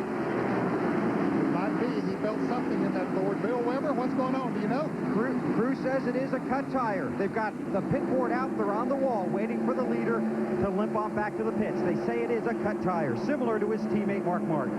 But he went by the pits that time, Bill. He stayed on the racetrack. Well, the crew was ready, and he still may be in next lap, but in any case, he has relinquished the lead. He's currently in 4th position as Ted Musgrave now goes in front. Bobby Labonte running in 2nd position, and then Ernie Irvin. Well, you wonder if he might have gone in turn 1, Benny, and maybe hit a little bit of a damp spot or something. The car slid a little bit, and he said, oh, I got a flat tire. That's the first thing that you think. And then maybe when he went into turn 3, he said, well, it felt a little bit better. Bill? Tire buildup, they believe, is the problem. Jeff thought he had a tire going down. Ran just as you said. Car felt better. He's back up to speed. Now he's got a few critical positions to pick up. So a couple of bad breaks for Roush drivers. However, one of them still remains in the lead, Ted Musgrave. But bad luck for both Jeff Burton and Mark Martin. And we see Bobby Hamilton high up on the racetrack. He was able to get back on the track. Build up. We see the drivers on these caution flags weaving the car back and forth, back and forth. That's what they're doing, trying to get the buildup off those tires. So when they go down the corner, it doesn't slide across the racetrack, just exactly like Jeff Burton did. And what we're talking about when we talk about buildup, the tires are hot, and the rubber that they've worn off and slid that's on the racetrack, then when they slow down with the tire as hot as it is, it'll pick that rubber up and doesn't give you a smooth surface, certainly not one that you want to go into a turn wide open with. Bobby Hamilton, we saw him weaving down the front stretch. He's trying to figure out if he has a flat tire. His car is not feeling right. He's trying to feel if his car had a flat tire. I guess decided it was not a flat, and Bill Elliott trying to go by Terry Labonte. Trying to take over 5th position. Going by on the outside. Elliott, another good run here at the Michigan Speedway.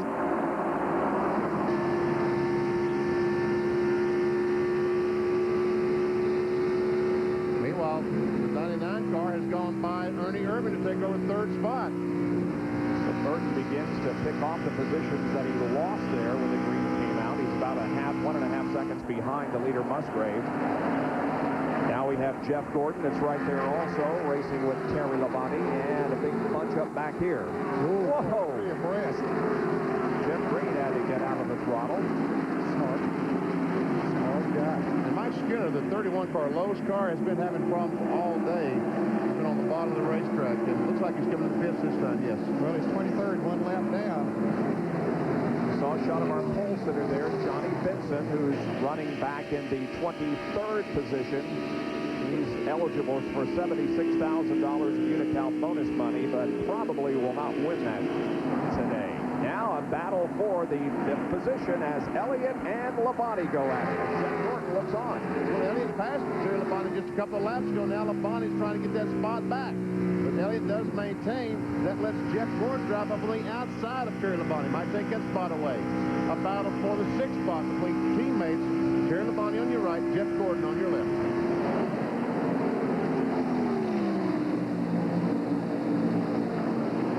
Indeed, Jeff Gordon takes the spot away from Labonte.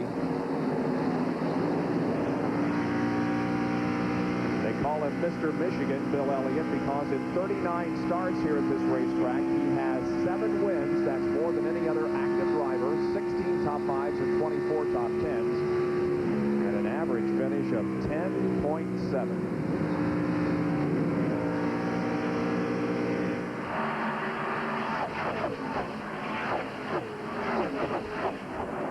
Bill's best finish of 1997 so far was here in this race in June, where he was runner-up to Ernie Irvin.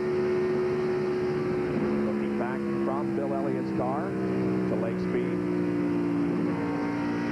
There's Gordon going to the low side of the track. And Jeff Burton's going in the 2nd spot, or trying to go in the 2nd spot, is Steve Grissom trying to maintain that position in that lead lap. Ooh, but he's going to slide high. Bobby Labonte going to try to drive back under him. Boy, he went into that 3rd turn, too. Awfully hard, Jeff Burton did. Well, that's why you were talking about, though. He took the low angle into that turn, and when he came out, the car pushed on him. Exactly. Last time by, Buddy Parrott radioed Jeff Burton and said, Jeff, you have got to get back and take the lead. The bottom could drop out any minute, Jeffrey. You got to push the button now. He's doing all he can, but he's got Bobby Labonte to contend with first. Now Labonte drops it behind Burton. So he sets out now for his teammate, the leader of the race, Ted Musgrave.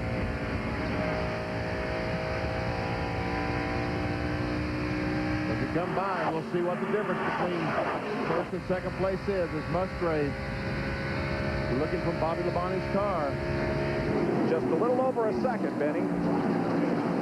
Next time by, we'll see if Jeff Burton's able to close in on his teammate, Ted Musgrave.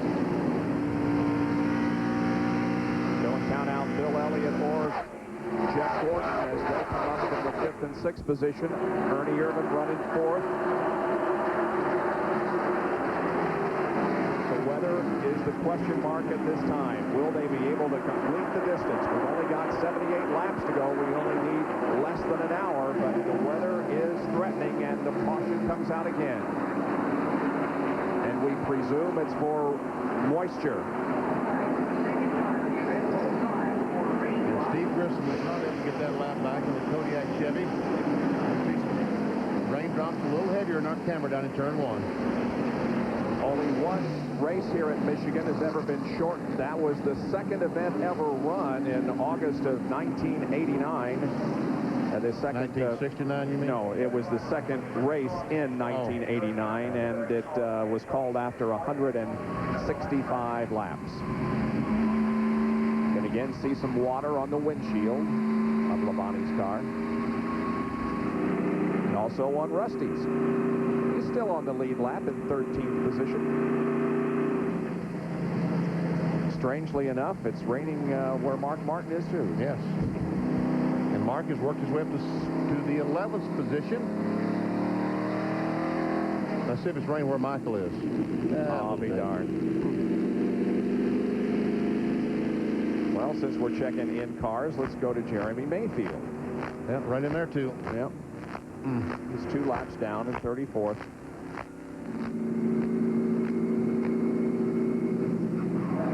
Well, it's not that quite that dark here, although the clouds are moving in. I got in front of the camera there. That's what happened there. Caution again at Michigan because of precipitation. It's Ted Musgrave in the lead of the DeVilbiss 400. The light rain showers have certainly not dampened the enthusiasm of the record sellout crowd here at Michigan Speedway for the running of the DeVilbiss 400. Everybody very optimistic that indeed this race can be gotten in its entirety right now. We are under caution because of rain at the 125 lap mark. Man, look at the people. Yep. Those yellow hats, they were Johnny Benson fans. As we whiten out, you can see that every grandstand is full here today, and they're also full in the infield. Well, for the 5th time this season, the True Value man of the race is the winner of last week's Bud at the Glen, Jeff Gordon. It was his 8th win of the season, first on a road course, and his 15th top 5 finish in 20 races this year. Remarkable record there. And he is donating $1,000 to the Leukemia Society. True Value donates $1,000 to Jeff Gordon, and he donates it to the Leukemia Society of America, his favorite charity. His efforts during the past year have generated over $50,000 as a result of Jeff's Racing for a Reason program. Let's get down to Jerry Punch, who's in the pit of Ted Musgrave, the current leader. I'll bet you if you asked Ted Musgrave, he would tell you that for 204 Winston Cup starts, it has rained on his parade. And now James Entz, Ted's 205th start. When you're leading the race, this has got to be a monsoon to you guys, right? Well, we're not sure what we want right here, right now. You know, we almost want to go back racing, but on the same token, we'd almost like to go home right now. But Ted's doing an awful good job right now. The race car's pretty strong, and we just want to get back racing, or we want to go home. What about your teammate, Jeff Burton? I heard Buddy Parrott tell him with a couple laps before the caution came out, you got to get back up front, catch the 16 passing because the bottom is going to drop out. Can you hold off, Jeff? Well, right there, Jeff was actually a little bit better than we were, but we're still being a little bit conservative. The racetrack's a little bit wet. We don't want to wreck our stuff. Right now, we got 60-some laps to go, and we're planning on racing to the end. So hopefully they'll keep doing that mentality, and we'll get to run the whole race, and we'll have better tires when it's over. What about the third member of Team Roush? I mean, Steve Mills came up here a minute ago. He's the team manager. Said, hey, guys, I got some mixed emotions. I'm trying to get Mark Martin back in the thick of this thing. Yeah, he's got a weird thing going there. As a general manager of Roush Racing, he wants the 16 car to win the race, and he's kind of praying for rain right now. As heading up the 6 car today, he's kind of hoping it'll go green because they're racing for a championship. So he's got a weird thing happening. Well, let me Steve, get in here. So let me ask you now, as team manager, you've got a lot of mixed emotions right now, thinking about trying to win a race and maybe getting your guy Mark Martin not only back in the points, but back at running for a championship. Yeah, I'm going from one hat to the other. Told James a while ago, as a general manager, we need Ted to win the race, and as a guy trying to help Mark Martin finally win his Winston Cup championship against a real tough 24 car, we need to get some more position. So we're believing that the sun stays out a long time up here in beautiful Michigan, and we're also believing Ted's got a good enough car to outrun some people, maybe all the people, if it goes green. So we're anxious for it to go green. Wouldn't it be nice, though, Ted get his first win and maybe Mark get his first title? It'd be terrific, yeah. And we're working on both at the same time. Unfortunately, it's 2 different scenarios today. All right, Steve Mill and James Entz, we're talking about down here in the Roush pits. They would certainly love to be able to have Ted Musgrave run all 200 laps and go to victory lane on a sunny day, but they'll take it however they can get it. Somewhat an enviable position to be in with the Roush cars 1st, 2nd, and 11th. And including all 3 drivers, Roush cars have led 113, make that 114 of 127 laps so far today. We'll take another break and be back with more from the Michigan Speedway, where the caution remains out. Well, through all of the bad weather, the rain and the low ceilings. The Pennzoil copter cam has stayed up there all the time and continued to bring us these shots from high above Michigan Speedway. There it is. Thank you guys for hanging with us during all the inclement weather. Hey, at 8 o'clock tonight, Kenny Mayne will have the highlights and the lowlights of this race, plus the kart race at Elkhart Lake, Wisconsin, and the Pennzoil 200 IRL event at Loudon, New Hampshire, New Hampshire International Speedway. That's RPM tonight over on the Deuce at 8 o'clock Eastern. Also, they're drag racing today up in Minnesota. I understand that the Nationals at Knoxville were rained out last night, so a very, very busy weekend of racing. Formula One didn't run it, but that's about the only major series not competing this weekend. And the Detroit Gasket 200 NASCAR Busch Series race was held yesterday here at the Michigan Speedway. We had a couple of cars come in for pit stops, Ned. Yeah, Rusty Wallace and Terry Labonte. Terry Labonte came in and changed all 4 tires on the Kellogg Chevrolet. And Bill Weber's with Gary Dehart, and he'll find out why.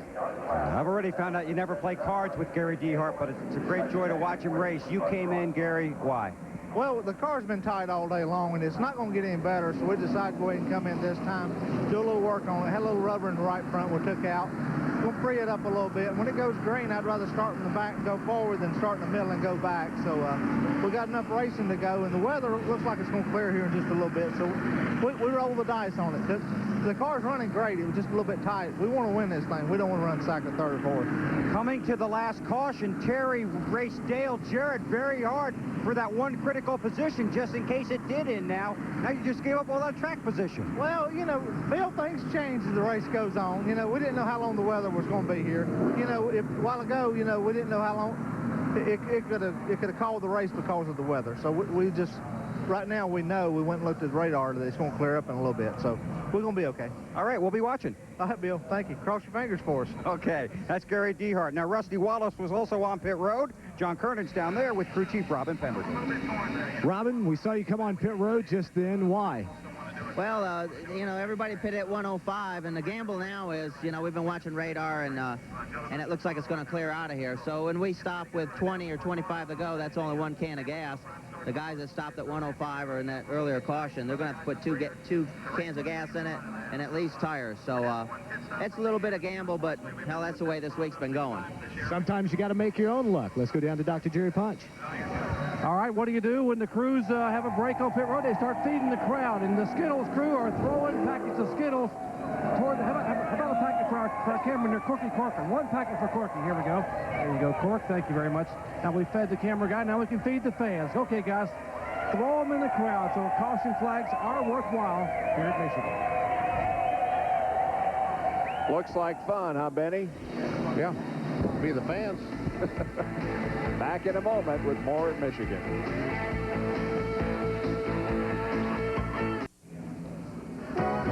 Sunday night on the Game of the Week, Kenny Lofton and the Atlanta Braves are looking to distance themselves from the rest of the National League with the help of Chipper Jones. Standing in their way is the newest Cardinal, Mark McGwire. He joins Ray Lankford as the St. Louis Cardinals try to swing their way back into the playoff chase. Sunday night baseball tonight at 8 o'clock here on ESPN. Under caution still because of raindrops. Let's take a look at the Busch race recap. The leader is Ted Musgrave. He has led 20 of 131 laps. We've had 12 lead changes, 2 cautions for a total of 16 laps, and the average speed is now 145. It was 177 before the rain arrived. Those that have led a lap include Mark Martin, Burton, Musgrave, Craven, Benson, and also the 6th driver to lead a lap here today, Bobby Labonte, and there's only 1 driver who is officially out of the race. That would be Sterling Marlin, car number 4. With some news on pit road, here's the good doctor. Well, Bob, there had been some speculation as to the possible ownership change of car number 97, Chad Little's John Deere Pontiac. I am with Greg Pollux. Greg, you and Mark Rippon have owned this team since its inception, but I'm told today, a little bit ago, you made an announcement about a new partnership. Tell us about it. Mark and I have owned this team since 1992. You know, Mark's still playing for St. Louis and has some other things that he wants to do. We needed a little help in some areas and some more experience. John Deere was very much behind us, stepping up. Jack Roush and I have been friends ever since I've been in this. When we were running Fords, anytime I needed some help, Jack was right there. So we started talking about an engine program for next year, and one thing led to another, and Jack and I formed an alliance. Jack will really call the shots. There are a number of things that I'll do still running the 97 team, but I'm also going to assist with the other 3 teams as well. Now, the word is that this team may stay as a Pontiac. He has 3 Ford teams, or have you decided what the car make will be, and what about John Deere's involvement for 98? Well, there's going to be an announcement pretty soon in terms of the sponsor and the manufacturer. I wish I could tell you. I really don't know. We're still working on some details. There's some things that have to be worked out. We signed the agreement yesterday. In terms of the transfer of ownership, and it will be, the new team will be actually RP for Roush and Pollux, but Jack's really going to control things, and we just don't know right now. I mean, it looks real good for Deere to be back, but we don't know in terms of what the manufacturer will be. All right, Greg, thanks for that information. That's the news, and what normally follows the news is the weather. So why don't we check in with our resident meteorologist, John Kernan. Jerry, I don't need the radar to tell me that it's only kind of sprinkling very lightly, but let's take a look at it. It's very encouraging. Right in the middle of the green, you can see is where the racetrack is. To the west of us, look at all that gray. Gray is good. Gray means dry weather. So, yeah, I think we're going to be okay. This image is about 15 minutes old, so another 5-10 minutes, this stuff should be out of here, and we should be good to go the rest of the way. Well, we've heard the news and the weather. Now let's get to sports. At 3 o'clock Eastern Time over on ESPN2, you can be watching On the Grid. And then at the conclusion of our race, we'll have coverage of the CART PPG Texaco Haviland 200 from Elkhart Lake, Wisconsin. The yellow remains out here in Michigan. We'll be back after this break.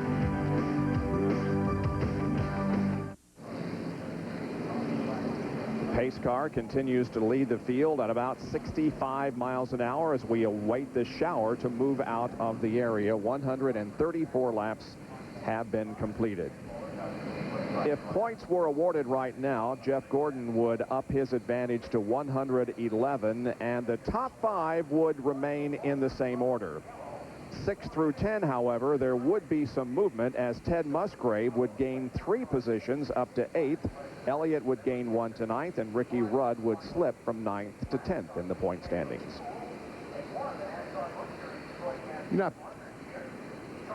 And Jeremy Mayfield would be out of the top 10. I bet a lot of folks are wondering, what is DeVilbiss? They make spray paint equipment. Paint guns, paint booths, air compressors. So all that stuff is what DeVilbiss does. And there's what that little truck does is dry the racetrack. And it really hasn't gotten too wet because the shower has been nothing more than light rain. But it continues to fall. Jerry, what's new with you? Well, we're going to add a little more news while we have a break here, Bob. We mentioned yesterday in the Busch Grand National race that there was an increase in the number in the team efforts for Diamond Ridge Motorsports. Gary Bechtel, we talked a little bit about the fact that Elliott Sadler, your Busch driver, will have a new teammate next year, not anyone unfamiliar to him. Well, we got Hermie. I'm not sure exactly what you said, Jerry. The cars went by, but Hermie's going to come drive for Diamond Ridge Motorsports, and we're pleased that DeWalt's going to stay with them. So we're excited about getting that effort back going again in hopes of getting our overall performance up in Diamond Ridge. What about Winston Cup for 1998? We heard that Shaggy and Scooby-Doo are going away from the 29 car. They're going to be gone. How does it look for 98? Have you got a sponsor, or are you still looking? No, Jerry, we're still looking for a sponsor. There's been a lot of disappointments for us in this year, 97, but Cartoon going their way is one way we're going to have to live with. But I think if we get our performance up, we'll hopefully get some serious people with us. Got to be pleased with the way things have gone the last couple of weeks. I know that particularly Jeff Green and the guys have worked very, very well together. They have, Jerry. That's, you know, as everybody's helped me, chemistry's a lot of it, and I think everybody's in it for the long term now. Hopefully they are, and getting pretty focused. Good communication. Struggling today a little bit with a hole in the radiator, but they're working it. That's all I can ask. All right, that's Gary Bechtel. His team looking for a sponsor in 1998, and of course he'll have 2 Busch Grand National cars on the circuit full-time next year. Jeff and the Cartoon Network car running 22nd here at the moment, 1 lap down to the rest of the field.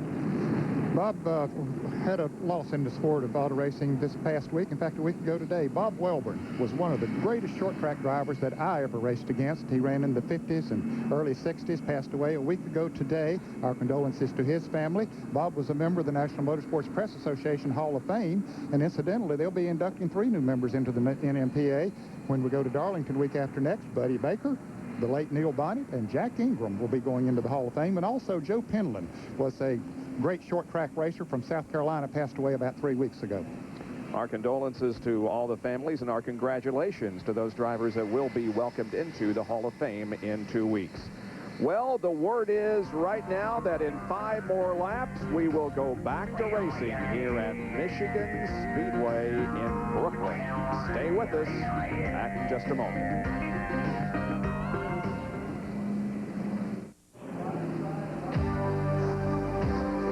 Welcome back to ESPN Speed World live coverage of the DeVilbiss 400 NASCAR Winston Cup race from Michigan Speedway. Being brought to you by Firestone and your neighborhood Firestone retailers with over 1,500 locations. By ATV Magazine's 1997 ATV of the Year, the Kawasaki Prairie 400 4x4. And by Valvoline Durablend, the #1 selling semi-synthetic motor oil. Well, we have some cars pitting, guys. I believe that 18 car has visions of going from here to the end of the race, Ned. It could be. That's 62 laps. That's a long way to go. Dale Earnhardt made a pit stop. So did Mark Martin and Terry Labonte. Jerry Punch, what is the thinking down there? Well, you guys are exactly right. I was standing beside Robert Yates a moment ago, and Robert just told Mark Reno, said, why don't we go ahead and bring Ernie in? Let's put 4 tires on, fill it full of fuel, get it completely full, and roll the dice. I believe we can make it. I asked Doug Gates, can you make it? And Doug said, Doc, I think we can. So we'll wait and see if indeed they bring Ernie Irvin in. We'll check in the Musgrave pit and see what their fuel mileage thinking is. Well, they'd be stretching it to the line, though, wouldn't they? Boy, they'd be stretching it to the absolute limit. Yep. Now, we saw Steve Park go, 66, 67 laps here yesterday in a Busch car, but that's a 9.5 to 1 compression engine and doesn't burn quite as much fuel as one of these. Well, Ernie didn't come in that time. Bill Weber standing by with Jimmy Makar. Well, you were 3rd on the racetrack, and you decided to come in. Can you do it, Jimmy? Well, it's not really an issue, not so much we can go all the way. It's an issue of getting our 4 tires on the car for the end of the race and only having to take gas only at the end. So we'll see if it forces anybody else to think about it or not. But we feel like you just never can tell with rain around like it is. Unlike it's going to rain it out. So we've got a few more laps to go racing and see what happens. You have been one of the best at fuel mileage. We'll see. Ah, that's a big smile. I don't think they're stopping again. You did bring up a good point, though, Ned, that get their tires ready, so if they do have to stop, it'll just be for a splash of gas. Yeah, exactly. I think that's good thinking. Plus the fact that it lets them go longer on this next green flag run. And, you know, we've had these showers come and go here today. And if it happens to catch them just right, it might work. John Kernan? That's exactly the thinking by Robin Pemberton down for the Rusty Wallace crew, and also by Larry McReynolds for Dale Earnhardt. Earnhardt was just on. Rusty was on pit road a lap or so ago. 4 tires, full fuel. Now they can go until 15 laps till the end. They only need a half of a can of gas. You're looking at somewhere about 6 seconds to fill it up to go the distance. Let's go down to Dr. Jerry Punch. Let's check in with Musgrave's crew chief, James Winston. James, how far could you go? Can you roll the dice from here? No, we're not willing to go do that right now, and I don't think anybody else can. So we're just going to sit tight here for a while.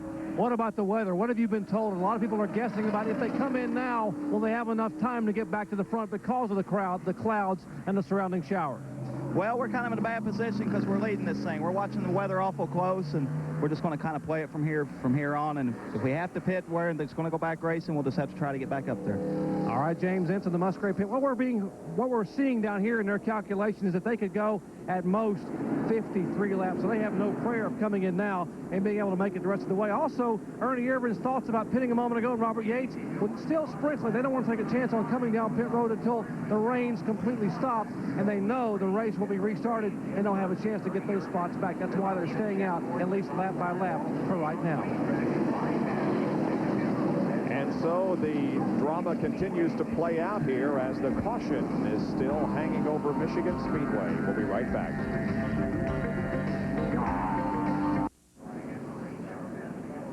The DeVilbiss 400 NASCAR Winston Cup race continues to run under caution here because of rain. You can see that there are still some raindrops falling, but it's not a hard rain at all, and the track is not very wet, so it shouldn't be too long before we go back to racing. I'm telling you, you take all the raindrops that's fallen on this racetrack, and they wouldn't fill up a peck bucket. Yep, you you're see right. Just a drop every now and then, but just enough to keep the racetrack down. Yep. 17 cars on the lead lap at this point. The leader of the race is Ted Musgrave with Jeff Burton second, Ernie Irvin third, Bill Elliott fourth, and Jeff Gordon is in fifth position. So we have Fords in the top four position, and then Jeff Gordon in the Chevy. Ford has 12 wins this year, Chevy 8. And we will run down the leaderboard for you to show you where everybody else is running outside the top 5. All on this page, 15 drivers are still on the lead lap. You can see where your favorite driver is there right now. And then as we look at the next page, there'll be 2 on that page that are on the lead lap, Terry Labonte and Jimmy Spencer. Our pole sitter, Johnny Benson, is in 20th spot. Hut Strickland back in 30th, just a lap down. Now these cars 2 laps down and more. Jerry Punch? All right, let's update what's happening with Bill Elliott. They were thinking about rolling the dice a moment ago. Mike Beam was talking to Robert Yates, who came up pit road, and their calculations are that as Gordon comes down, their calculations are here in the McDonald's pit is they can go about 55 laps max. So they're going to wait till lap 145 to come in, but others are lucky to come in right now. And Ted Musgrave on pit road. Along with Jeff Gordon and Ricky Craven. Let's take a look at Ted's pit stop here. Changing right sides, probably going to change 4, yes. Bringing the jack around, getting that windshield good and clean. And the work also going on to Jeff Gordon. Now he's finished and rolls away, and so is Musgrave. But the cars are being held down there at the line until the field comes by. And of course, the field is only rolling at about 65 miles an hour, so it'll be a few seconds here before the paddle is turned around. There it is, and the drivers are allowed to go. Looks like Ricky Craven will beat Musgrave off pit road. Jeff Gordon will fall in behind. Ricky Craven had pulled up to the line first. Apparently he didn't change all 4 tires on his Bud Chevrolet, and so he had beaten Ted Musgrave back to the line, and they held him up until all the other cars went by. That's another car that may be gambling because he changed 4 tires on this caution flag when the rain started. He's in now for fuel, so he must be thinking about trying to go the rest of the distance. We got 59 laps to go in this race. 141 have been completed. And Jerry Punch has another comment. Boy, they are really going to roll the dice here in the Musgrave pits. They just told me that will be their final pit stop of the day. And what they're thinking is this. They've got it full of fuel. They know they can only go 52 laps under green, but with the caution still out, if they get 7 to 9 more laps of caution, that will have been their final stop of the day. Dale Jarrett has come in for a stop. He continues to roll down the pit road at 65 miles an hour, now stopping. Well, you wonder why he would stay out there that long when the others come in, because he's giving up a lot of track position. If he's going to come in, why not do it earlier? Maybe Todd Perry figured out, okay, we need to stay on the racetrack 1 more lap if we're going to have a shot at going the rest of the way. I don't know. That's just my speculation, but that's the only thing I can think of why they didn't come in when the others did.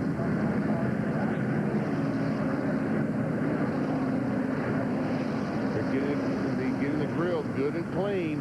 See, to leave the left side of that car jacked up so they can get every ounce of fuel in there that can possibly get. Well, it's the jack down now, but trying to get every bit of fuel in there they possibly can.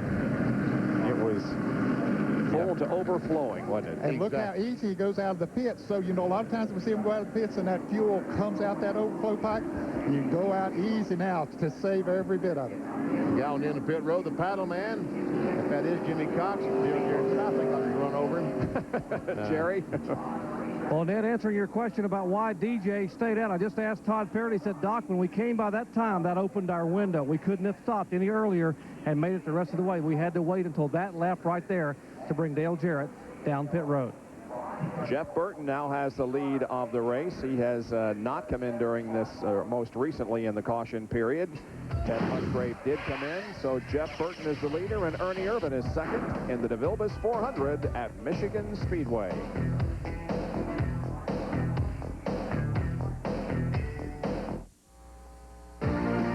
This is Bob Barchett, Road America. For the first time in more than a year, teammates will start from the front row of the PBG Kart World Series as Mauricio Gugelmin and Mark Blundell lead the way. Join us for the Texaco Haviland 200 following NASCAR here on ESPN. 20 laps have now been completed under caution. We went caution on lap 124, and we just completed the 144th lap. And the yellow light remains on top of the pace car, flashing. Well, let's remind you about some more racing coming up this coming week. The NASCAR Goodies Dash Series rolls into Langley Speedway in Hampton, Virginia. You can see it Wednesday at 10 o'clock Eastern Time, 7 Pacific. Will Hopgood, third in the driver point standings, is the defending champion of that race. It was taped, I believe, last night and will be on Wednesday at 10 o'clock Eastern Time. Mike Swain Jr. has won back in the spring, won 4 in a row Goodies Dash races. Brian Sockwell has won a couple of races in the Goodies Dash, and Charles Powell III won a Goodies Dash race. There's our leader, Jeff Burton. Is he going to stop? What do you think, Bill Weber? Is he going to stop? They're thinking about it, Benny. Actually, their window will not open until there are 145 laps complete. And then when that window does open, well, it's pretty tight. I don't think you could get through that window, Benny. Their fuel mileage is not as good as some of the other guys down here. But when he does come in, which should be after lap 145, hey, that's the sun coming out up there. And Weber, 145 is this lap. Okay, well, that would be complete. So then he'd come around and maybe come in after, before he completes 146. But what they're concerned about is they absolutely, positively must top it off. So when Burton pits, they'll change the tires and they'll put in the fuel, and then Buddy Parrott will stand in front of the car to make sure the fuel is totally full. The 28 car and the 94 pedaling down pit road toward Jerry Punch. Well, I believe the window down here for Ernie Irvan's big enough for Benny as Ernie Irvan comes down pit road, and that breeze you just felt a moment ago was the window opening for Bill Elliott as well. So both Elliott and Irvan will come in this lap and lap as they will take the tearaways off Ernie Irvan's Texaco Haviland Ford. They will change all 4 cars. Likewise, very important to get it completely full of fuel. Left side tires, as it gets lighter and lighter and the sun tries to peek through. 1 can of gas going in Bill Elliott's car. 2nd can now going in Ernie Irvan's car. As now Ernie is down and away, and they get Elliott's car completely full of fuel. And they put a little tape on the front of McDonald's Ford, and now he will slowly make his way back down pit road. And we saw him putting tape on McDonald's Ford. Evidently, it's cooled out. We're in a booth. It's air conditioning here. The temperature is constant, but evidently it's cooled down a little bit on pit road. And they feel like they can have the water temperature a little bit more, because that water on the front of the car, that tape on the front of the car, will help downforce. And that's so you don't push off the corners. They were trying to do a chassis adjustment with some tape on the 94 car. Hey, guys, is it cool down there? Ha! Yeah, Benny, it's pretty cool down here, especially, when you got this cool fire suit on. Oh. At least somebody told me it was a real cool suit I had on. So. Oh, okay. Doc, is it cooled off down there or not? Well, it's gotten a little bit cooler down here. It's just quite muggy and quite humid. And Mike Beam, we saw him putting tape on the grill. Was that more tape or just putting something back? Well, we just put a little bit back, Jerry, but we added a little bit more to it. The car, we started so far back and we changed to the first time. We was fortunate enough to get that caution. But, we're just going to see what happens here. The temperature's running pretty cool, so I think for the sprint there, I think it'll be fine. This morning in the garage, I heard you tell Bill, we're really going to put the gear in the car so late in the race you can jump in the throttle and run with them. You finished 2nd here in June. Do you have enough gear? Do you have enough oomph for the last few laps if we get back to green? We definitely got enough gear. The car's driving well. Like I said, we had to use the stuff up to get back to the front. And Bill's doing a great job. Ernie and his guys built a great motor. And so we're just going to see what happens here. If they keep running caution here, we can make it. We gambled to stay out there as late as we could. So, I think we're just going to roll the dice here and see what happens. All right, from Bill Elliott to the brothers Labonte. Let's go up to Bill. And they both stopped for gas. All they did was top off and headed back out. So you can count on the 18 and the 5 both being able to finish without another stop for fuel. And now I believe the only 2 cars that have not stopped are Burton and Jeff Bodine, who has moved up to 2nd position here. Derek Cope is 3rd. Ken Schrader is 4th, and Rusty Wallace is in 5th position. We will set the field when we come back here at Michigan Speedway.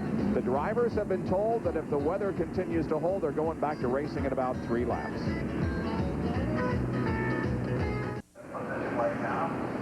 Back at Michigan, where Jeff Burton relinquishes the lead and comes in for a stop. Here is on pit road Bill Weber. And this will be his final stop. They wanted to wait as long as they possibly could. Now, co-car chief Frank Stoddard told us yesterday this team has been to Michigan 3 times, and all 3 times they have run out of gas. They want to make sure that does not happen here today. Rusty Wallace is in and out on pit road. They come around to the left side on the X-side Ford of Burton. He sits in the car. The fuel is the critical thing here. We'll tighten the lug nuts on all 4 tires. Darrell Waltrip is on pit road. The 42 car also on pit road. The 4 tires are on Burton's car. They top off the fuel. They top it again. They hit it again. Jeff Burton leaves. Can he make it to the end? We'll have to see.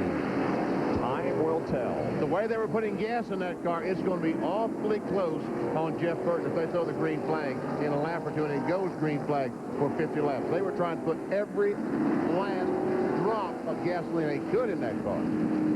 I think there's going to be, if this thing goes green the rest of the way, there are going to be some nervous people in the pits and probably on the racetrack too.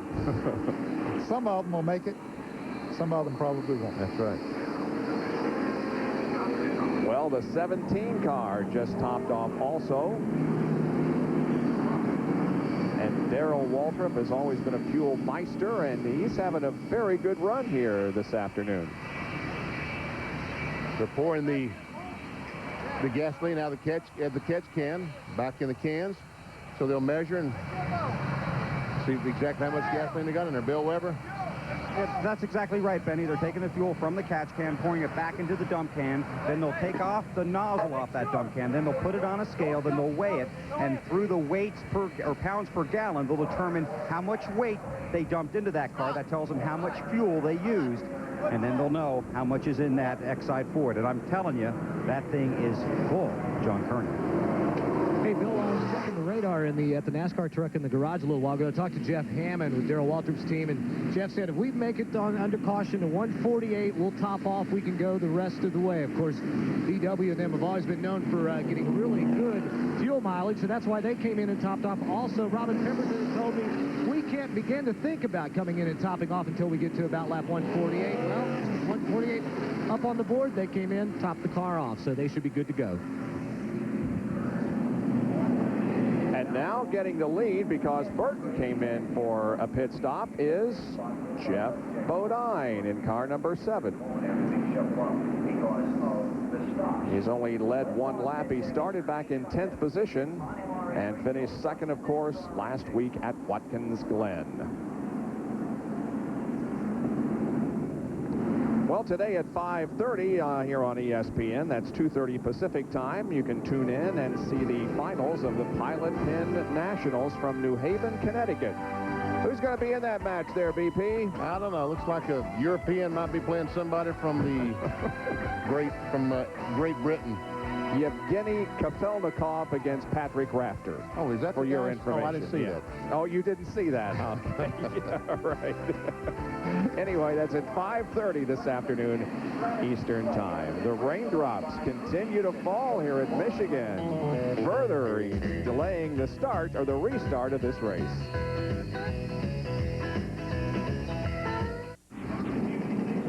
Another car rolling down the pit road is Dale Earnhardt. They're going to change some tires, John Kernan.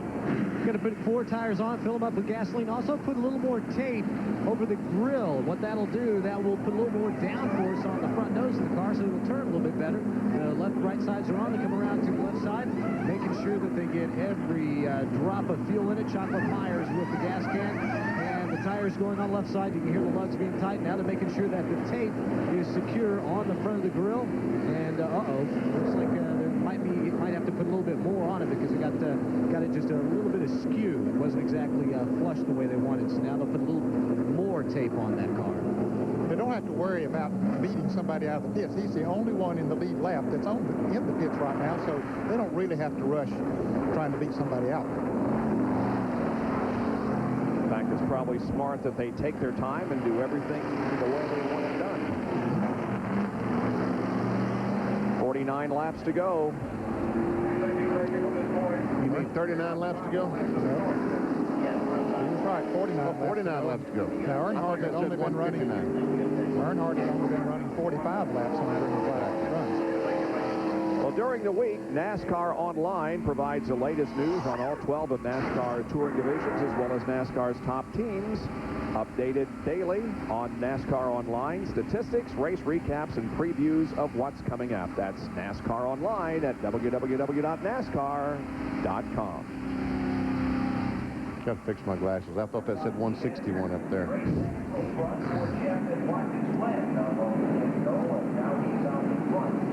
5 to go. Signal from the flagman. 5 laps to go. We've heard that before, but let's hope that it's the real thing this time. In the meantime, yep, there is the indication of 5 more laps to green. Let's take a look at a field rundown for you. The leader is Jeff Bodine, with Craven running in 2nd position. Mark Martin has come from 2 laps down to run in 7th position at the moment. Bill Elliott is 10th. And we have 17 cars that are still on the lead lap here, 16 through 30. See, after Earnhardt made his pit stop, he went to the rear of the line as far as those on the lead lap. A lot of good cars there that are a lap down. So those guys will be racing with each other and have that strategy going as well. And Brett Bodine also 1 lap down. He's right in front of the leader, though, in jeopardy of going that 2nd lap down. And the only car officially out of the race, Sterling Marlin. Wow. Well, those 43rd place finishes will just kill you in the point stand. Yep.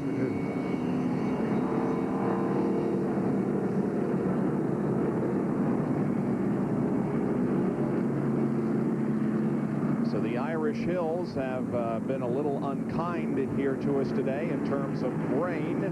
However, the radar indicates that the showers are moving to the east, and there is nothing to the west or the northwest from which the precipitation has come today. And so hopefully here in just a while we can get the green back out and stay that way the rest of the time. We'll be right back with more. The huge crowd here at Michigan Speedway is staying with us so that we can get this race in its entirety. But right now, the caution remains on the racetrack. We have been under this rain situation since lap 124, and it's now lap 153. The dryers remain out on the racetrack. They're doing a great job of keeping the track dry so that when it does stop raining, we can go back to green almost immediately. Well, that's one reason that NASCAR kept the cars on the racetrack. They were afraid if they parked them on pit road through the red flag, that they'd lose the racetrack. That what water came in would just simply get the racetrack so damp it would take forever to dry it off. This way, with the cars on the racetrack, they kept it to the point it's fairly dry. In fact, if we continue as we are right now with no rain falling, we will go back to green in 3 laps. The leader of the race is Jeff Bodine, and Jeff is a former winner here at Michigan. He won this race, the August race, back in 1994, and has 7 top 5s in the 31 races that he has participated in here. Ricky Craven is now being shown in 2nd. There he goes. 3rd is Musgrave. And 4th is Jeff Gordon.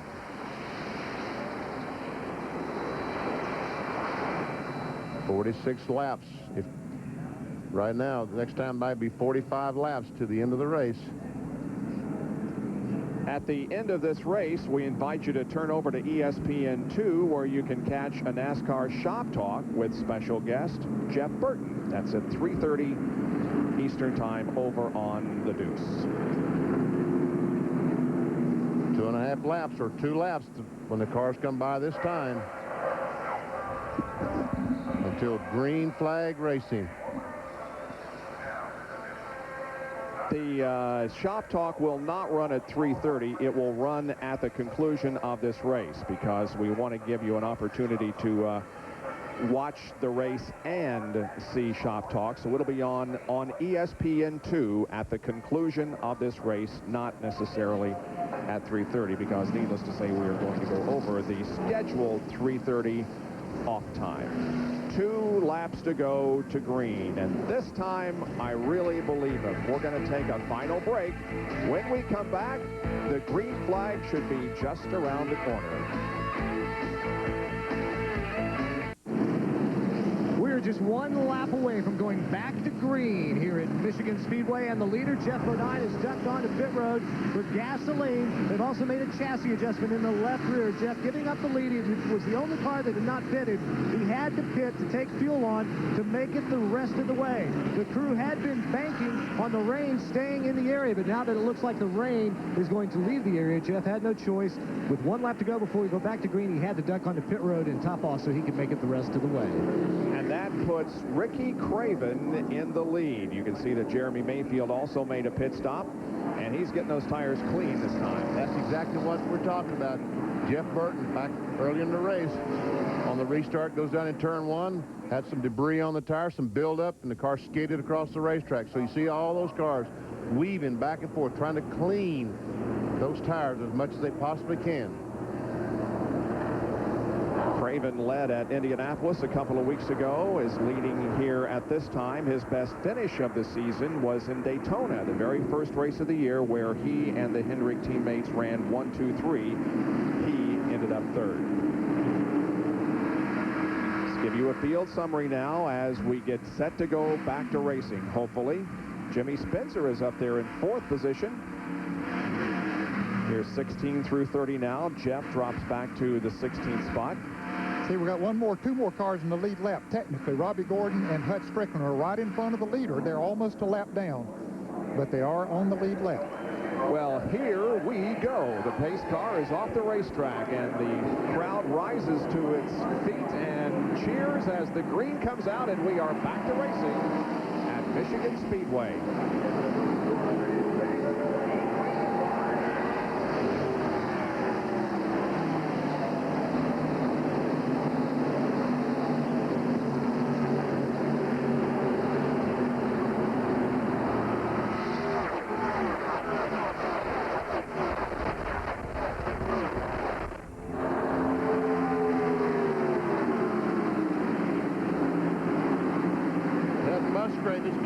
A bullet in the 16 car, dives down to the inside of Craven, trying to take the lead on the start finish on the front stretch. Well, Musgrave had a fast car before the long yellow, and he has a fast car after the long yellow. He takes the lead right at the line, and Craven goes back to 2nd position. That's Jeff Green now to the inside of Ricky. And also coming up on the outside of the racetrack is Jeff Gordon, who's running 3rd. Earnhardt and Wallace are battling. Battling back about the 14th, 15th position as Earnhardt goes to the inside. Here comes Darrell Waltrip. There's Jeff Burton. He tries to work his way back towards the front. He's back in 15th spot now.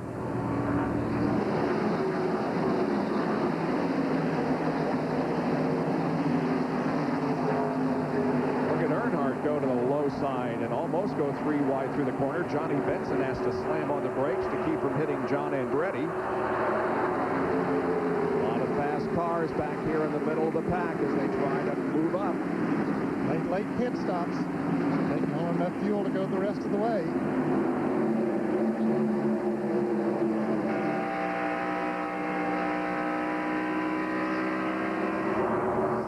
Jimmy Spencer got up into the wall, came high off the 4th corner, and got up into the turn 4 wall, but no caution. Slowing him down, though. Yes, he's flat on the right side of the camel car. As has to be very concerned. Is the fender in against the tire? Let's see if we can see what happens. He is on the left side of the screen, and Joe Nemechek coming up behind him as they come off the turn, and wow, he got into the wall pretty good. Sure did. It was more than a brush of the wall. He hit it pretty good. Another angle from our speed shot located just off the fourth corner. There it is. Car got a little bit loose as he came off the corner. Nemechek pulled up behind him, took the air off. And Wally Dallenbach is slow down the backstretch, and depending upon how fast he's going and where he is, we could have a caution if he doesn't make it all the way around. He's music to Robbie Gordon's ears, because right now he is still in front of Ted Musgrave, the leader. Yep, still on the lead lap in 18th position, running ahead of Musgrave. Dale Jarrett trying to work by the 96 car, David Green. Caution flag is out as for the 46 car, I'm sure. Yeah, you saw the guys up on the track flash by Dallenbach, who's very close to being stopped if he isn't, over in turn number 3. And so the caution is out on the 162 lap. And Robbie Gordon stayed on the lead lap and now gets to go all the way around. So that'll make 18 cars on the lead lap. Puts Jeff Gordon in second spot, right behind Ted Musgrave, the leader. There is Robbie as he goes all the way around the racetrack now. Did a good job of staying out there. A little bit of tape on it. You want me to come in this time? Get caught up good. Get caught up good. Catch the pack first. I don't know if it's open yet. It's open yet. Just for it. Robbie confirming that the pits are Caught up. Keep digging, my man. Keep digging. open. Did a hell of a job, Rob.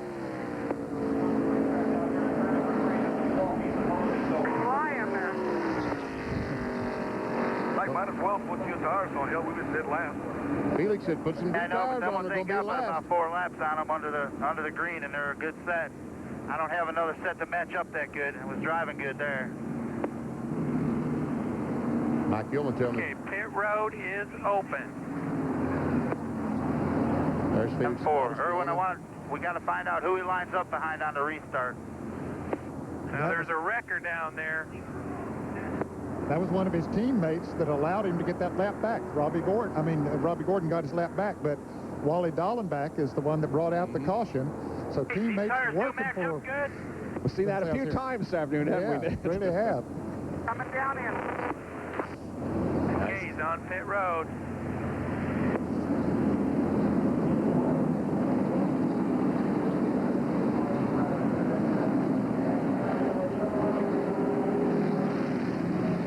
Robbie Gordon, one pit stall away. Now he's in. The crew will come out. They're going to look at the tires, clean them off. Mike Hillman puts a little tape on the front air dam. That's off the grill section. That's to put a little more downforce, just like Earnhardt's crew did. Put a little more force on the front end. That'll make him turn a lot better in the corners. Gasoline going in. Now they pack it full. Pack it full. And there's... All right, let him go. So they packed it full. You heard Mike Hillman say, pack it full. Robbie carefully leaves his pit so he doesn't spill as much gas out. He is good to go the rest of the way. Yeah, he shouldn't have any problems, John. With only about 37 more laps to go, he should be in great shape. There's team owner Felix Abatis. Let's go to Jerry Punch and find out why Dallenbach stopped over there in the backstretch. Well, Bob, a continuing problem for Wally Dallenbach. Brad Knopfsinger said we're now on our 3rd battery and our 2nd alternator in the First Union Chevrolet. The car just quit coming off turn 2, so they have him on pit road. They're putting now another battery in the car and changing the amplifiers inside the box right behind Wally Dallenbach, the ignition system there. But once again, Wally on pit road. All 3 of the Team Sabco drivers recorded their best finishes of 1997 at the Glen last week. Robbie Gordon was 4th, Wally Dallenbach 10th, and Joe Nemechek had his best finish, a 12th position. Under caution once again here in Michigan. Back in just a moment.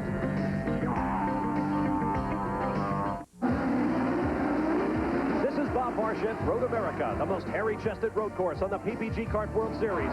Join us for live flag-to-flag coverage of round 14 of the Run for the Cup, the Texaco Haviland 200, coming up next here on ESPN. Over overhead shot once again of Michigan Speedway here in Brooklyn, the southern part of the state in the Irish Hills. Well, the NHRA Champion Auto Stores Nationals from Brainerd International Raceway in Minnetonka, Minnesota is on the deuce today at 5 o'clock. They, of course, are in their final tune-up before the U.S. Nationals down at Indianapolis Raceway Park. So check out the Champion Auto Stores Nationals in Minnesota. Jeremy Mayfield has had a pretty good run here today, although he is at the moment 2 laps down, but he, after 20 races, is doing much better this year than last year. He is 12 positions better in the points, has recorded 1 more top 5 and 5 more top 10s, and that DNF list is very, very important. 3 a total of last year, and so far this year only 2. And as I mentioned earlier, that car looks a little different this week. They're emphasizing Kmart, which is headquartered in Troy, Michigan, over by Detroit. You can see by Jeremy Mayfield diving down to the inside that we will be going green next time by. Cars not on the lead lap will go on the inside, the right side of your screen. Cars on the lead lap to the left side of your screen.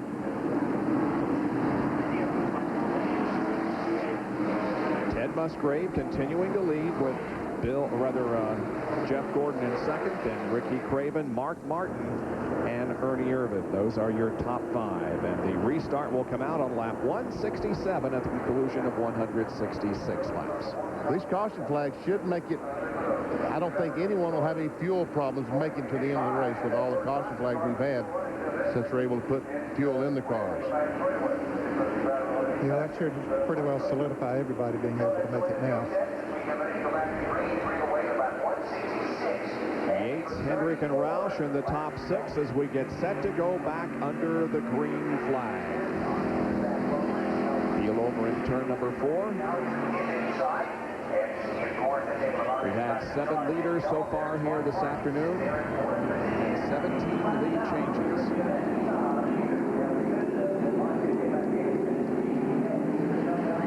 Here we go again.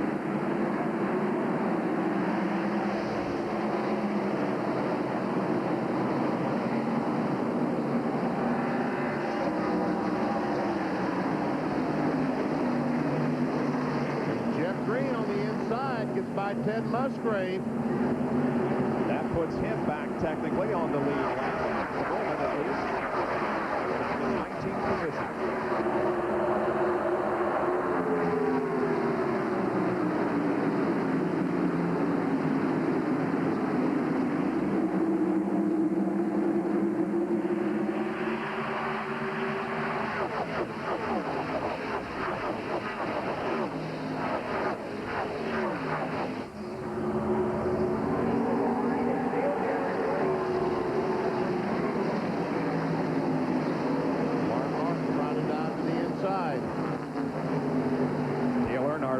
Trying to dive to the inside. They're 3 wide coming off the corner.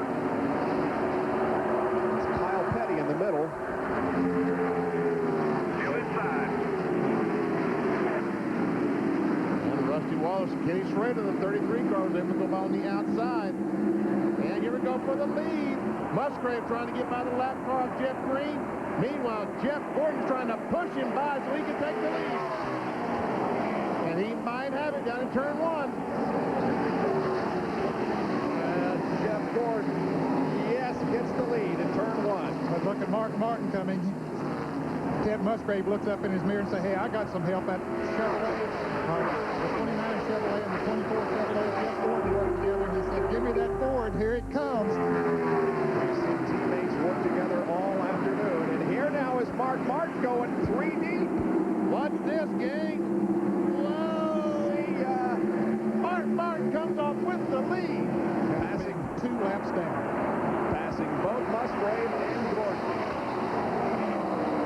Yep, a flat left rear put Martin 2 laps down at one time. And look where he is again, in front.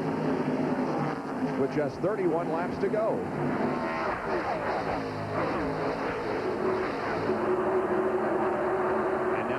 Will put Jeff Green a lap down. He'll try to anyway.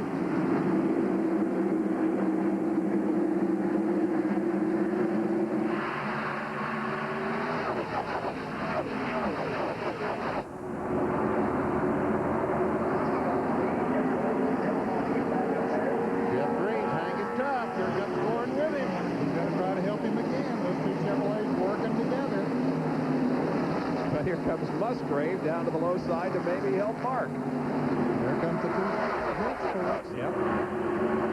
And Bobby Labonte, he's a single team member. So he's been running good all day. Ooh, boy, Ernie tried to run up under there. So this is not the place to do it. And now Dale Jarrett becomes a factor. 5 drivers here going for the lead, and the lap car of Jeff Green. Make that 6 because Labonte is right there. And Mark Martin's going to lose the lead down at 1 if he's not careful. Boy, he's having a tough time getting around that 29. He gets a good run off the corner. He just can't pull back in front of the 29 car.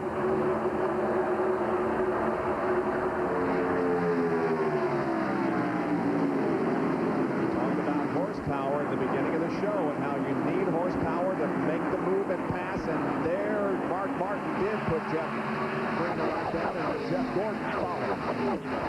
Bobby Labonte comes up on the outside of Dale Jarrett to take the 5th place. Tries to. Here comes Musgrave to the inside of Jeff Green.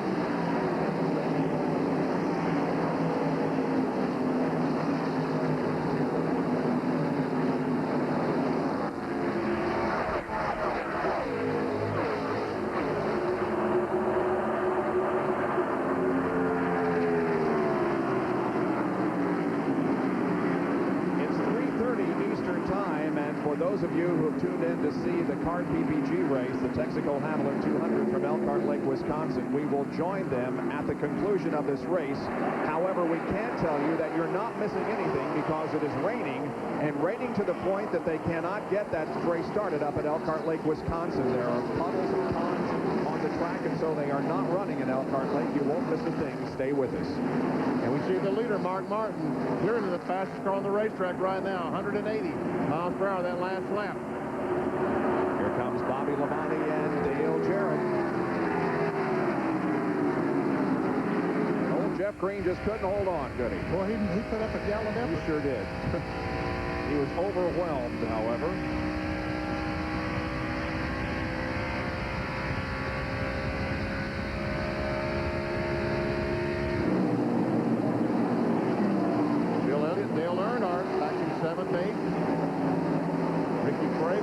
Back to 9th, as you can see, Terry Labonte up in 10th spot. And Mark Martin is pulling out in front of Jeff Gordon. The lead is almost a half second. Well, you see the spread on the racetrack. That is 1/2 second.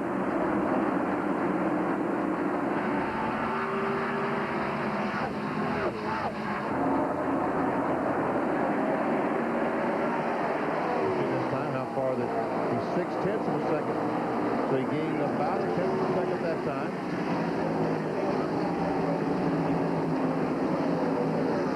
And here are Burton, Labonte, and Craven racing for position. And remember, Jeff Burton was back towards the back of the pack after making a late pit stop under the caution for the rain, and he has been one of the fastest cars all day. It's 8th, 9th, and 10th. 5 car, the Calvin car, moves up in front of his teammate, Ricky Craven. As we ride along with Ricky Craven. Rusty Wallace also follows. He is turning in the 12th spot. Down the corner, backs off the gas. Gets the car turned, now he'll get back on the gas.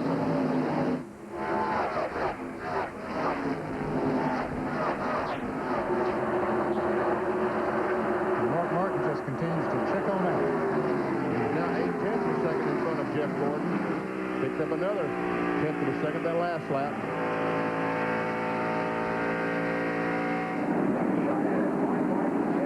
Show you the intervals once again. At the line, there it's 89 hundredths of a second from first to second. Picked up another 9 hundredths of a second that last lap, so he's slowly moving out strong.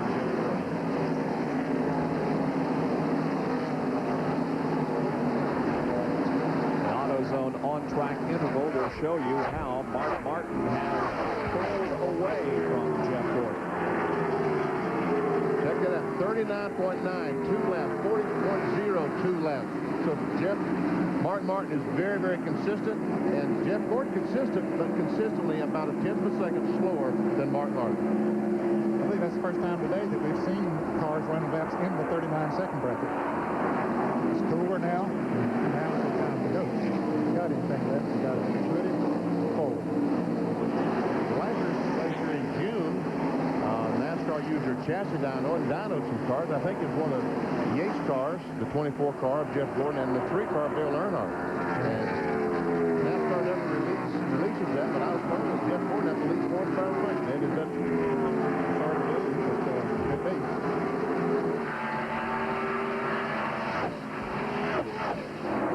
And again, we aren't talking about big numbers. You know, we're probably talking about 4 or 5 horsepower is all the difference we have in these cars. Race for 5th.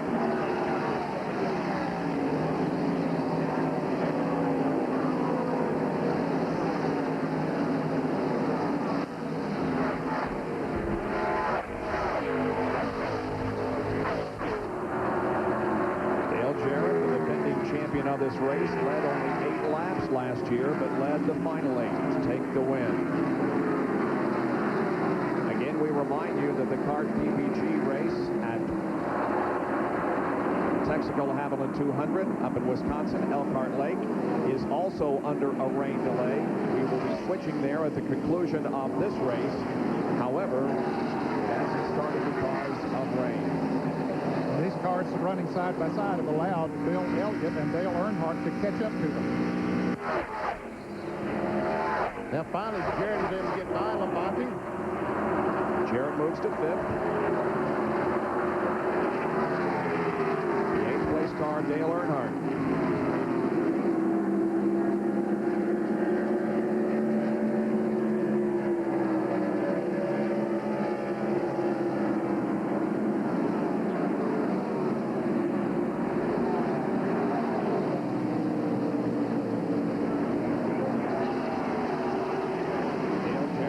Recorded 6 top 10 finishes in the last 8 races and is 3rd in the point standings, coming in 260 behind the leader, Jeff Gordon. 5th, 6th, 7th. While we watch this, we can tell you that the interval between 1st and 2nd has now grown to over 1 second. But Gordon has his hands full with Ted Musgrave. He sure does.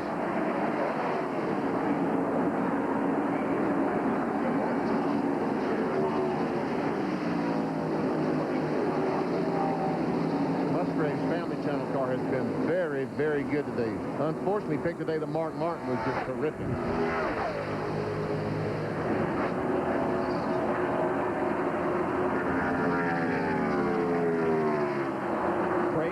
Schrader and Darrell Waltrip. That is back in 12th, 13th, and 14th. Darrell Waltrip told us before the race started that he had a good car, and he's been in the lead lap all day. Now running 14th.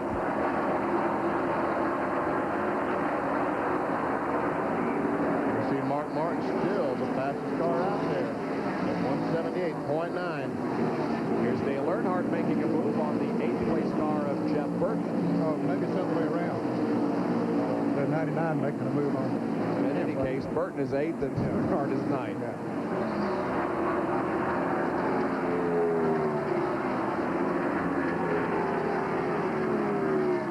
Burton continues his charge on towards the track.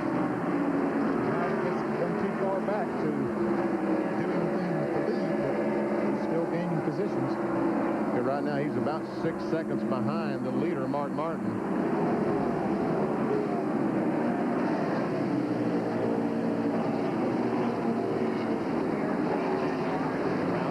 Now are 1st, 3rd, and 8th.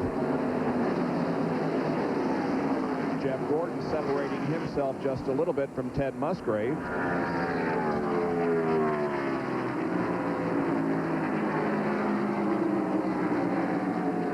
Yes, we can see.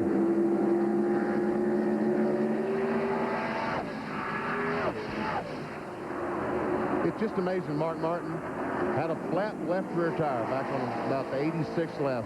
86th lap, lost 2 laps to get in the pits, because to get into the pits, the tire shredded and wrapped itself around the axle housing. So it cost him 2 laps to get in the pits, get in the tire change. And he was able to get both those laps back. And now has the lead. Look back there for the 4th place car. There's Ernie Irvin. Is Ernie closing on the 16, or how's that stacking up? Well, it wouldn't appear so. Going the other direction. Yeah, it's going the other direction. Absolutely. It's losing. In fact, Dale Jarrett's game on Ernie Irvin.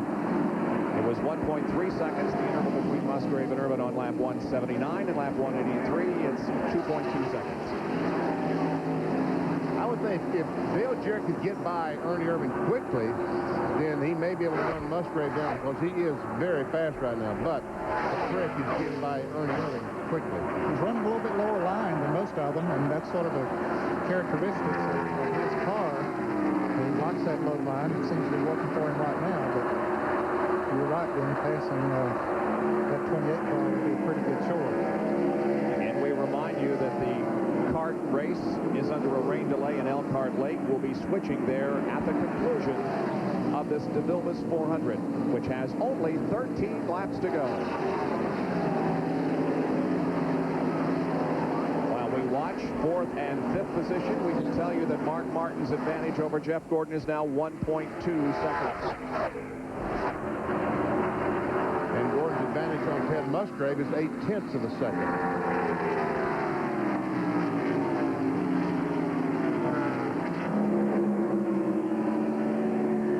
Ernie Irvin, of course, won here in June. One of the fastest cars all day has been Jeff Burton. Since his restart, he has gained about 7 positions. He was 15th on lap 167 and now runs 8th.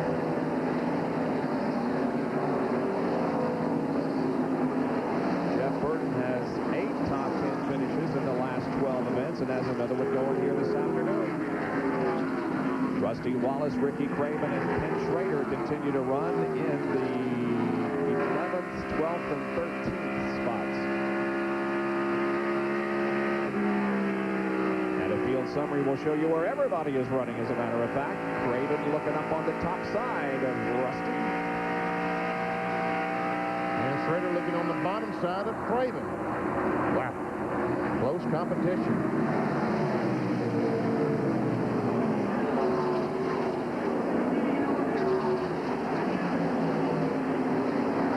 Now a 1.5 second advantage for Mark Martin. And Craven trying to go on the outside of Rusty Wallace. Whoa, Rusty got a little loose coming out of the corner. I would imagine that 25 car pulled up on the outside like that. It took the air off the rear spoiler and made that back end very, very light. Well, Ricky Craven has had a good run here this afternoon. He had a good run. He's had some tough luck. And he's got position on Rusty Wallace. He's got that outside, and he takes that spot away from Rusty Wallace. So moves Ricky up to the 11th position. He's just outside your scoring pylon up there on the top left. Now here comes Schrader to the bottom side of Rusty Wallace.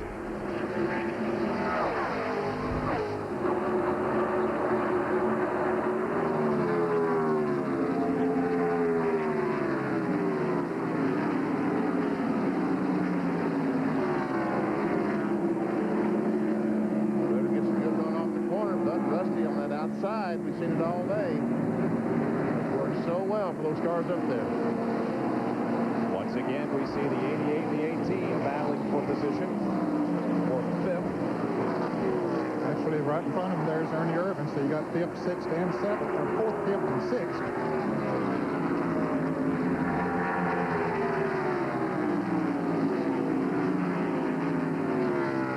Up front with now less than 9 laps to go. It is Mark Martin by 1.3 seconds over Jeff Gordon. Make that 1.4 seconds over Jeff Gordon. Mark Martin evidently right now is slowing down just a little bit because it was a 1.5 seconds a few laps ago, so Jeff Gordon has closed in 1/10 of a second. Battle for 7th position between Bill Elliott in 94 and Jeff Burton in 99. Coming up on Jimmy Spencer, who is not on the lead lap. He is the first car not on the lead lap in 23rd position. On the lead lap until we got to the wall.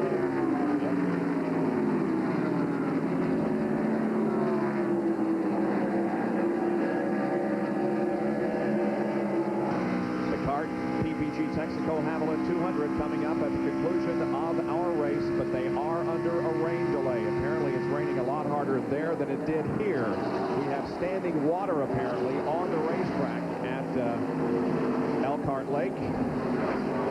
But when we finish with our telecast, we'll be switching there so they can tell you exactly what is going on and what may happen in the next couple of hours. 7th spot, Jeff Burton. You get that bad angle getting in the corner, you realize the best thing you do is back off.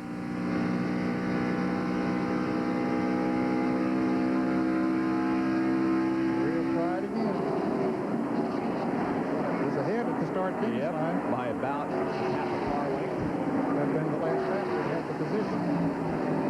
But Elliott's been running that high line pretty good today. It pinches him down. Makes that corner a little bit shorter for Burton.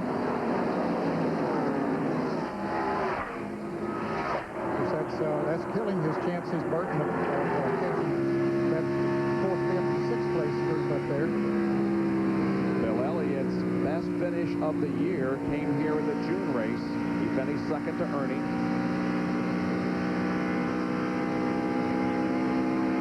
As Mark Martin now has less than 5 laps to go. Mark, of course, comes in here second in the point standings. Points were being awarded right now. Mark Martin would be within 99 of Jeff Gordon. They pick up 10 points, 5 for leading the most laps, and 5 from first to second. So every little bit helps. You bet.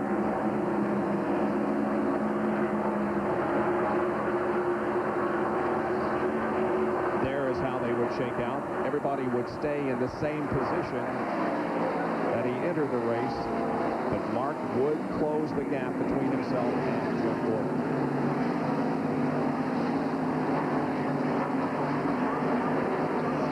Just an incredible run here today from this driver from Batesville, Arkansas. Still 1.4 seconds between first and second spot. And that battle still rages for the 7th spot. He's not been able to get around Elliott.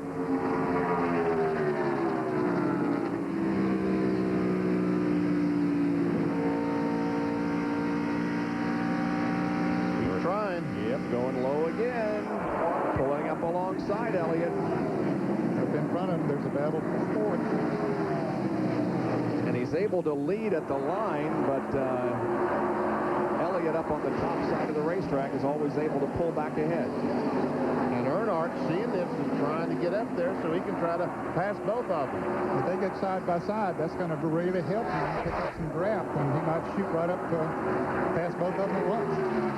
Now it's only 1.1 of a second between Mark Martin and Jeff Gordon.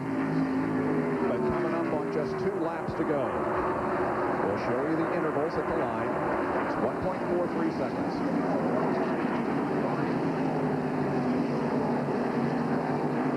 Mark Martin has already won twice this year at Sears Point and at Talladega.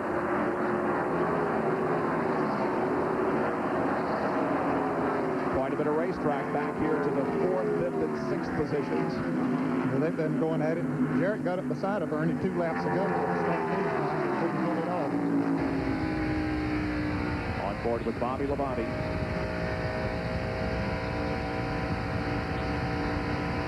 Bobby just sitting there waiting for those guys to make any kind of mistake. And the white flag has just come out for Mark Martin.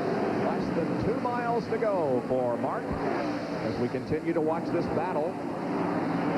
Back here, and we have Hut Strickland slowing down the backstretch. He's running in 26th position, or was. Probably out of gas. And that's Gary Bradbury in the 78 car that lets Martin go right on by. Mark Martin is up at the north end of the racetrack. Looking good off of corner number 4. And the checkered flag is waving. From 2 laps down, Mark Martin wins the DeVilbiss 400 at Michigan, his 3rd win here at this racetrack, and his 21st career win, his 12th on a super speedway. And there's celebration in the Jack Roush pits. I'll tell you what, when that car came down pit road on left rear corner, I bet you didn't think it was going to win. John Kernan? Well, handshakes all around, and Steve Meal, man, what a performance from 2 laps down to victory. Congratulations. Yeah, we had to catch a caution good. We had a good race car, and it kept raining, and that altered the strategy. We felt like we had a good car on old tires, and we were getting terrific fuel mileage. Jack's done a great job on the fuel mileage. So we decided when we saw those like 58 or 60 to go, we'd come get our tires and our fuel, and when those guys that were in front of us came, they'd be behind us on the racetrack. If we got to clean air, we thought we were gone. There was a bit of a nail-biter at the end, but we're real tickled.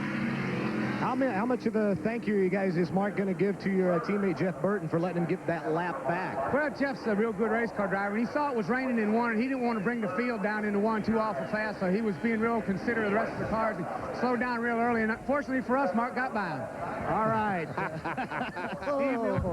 Crew heading up to victory lane.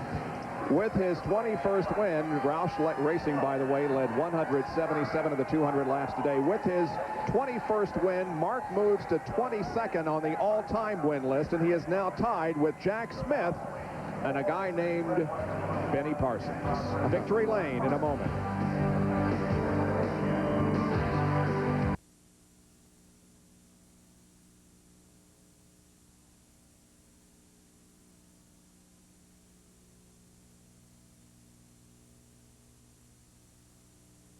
Here is our situation. We have had heavy rain since this morning.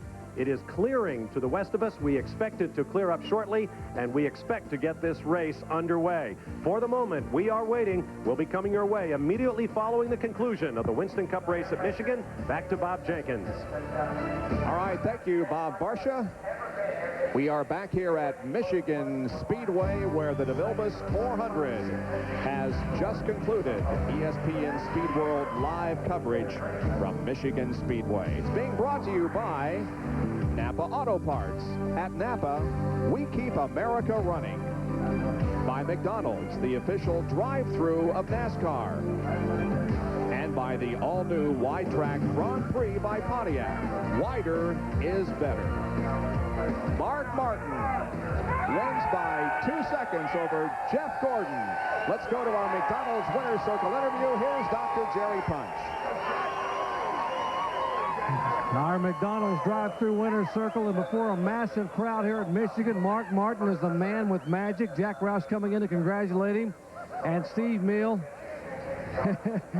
Oh, but Mark, congratulations. What an effort. Oh, man. I wanted to win this thing so bad.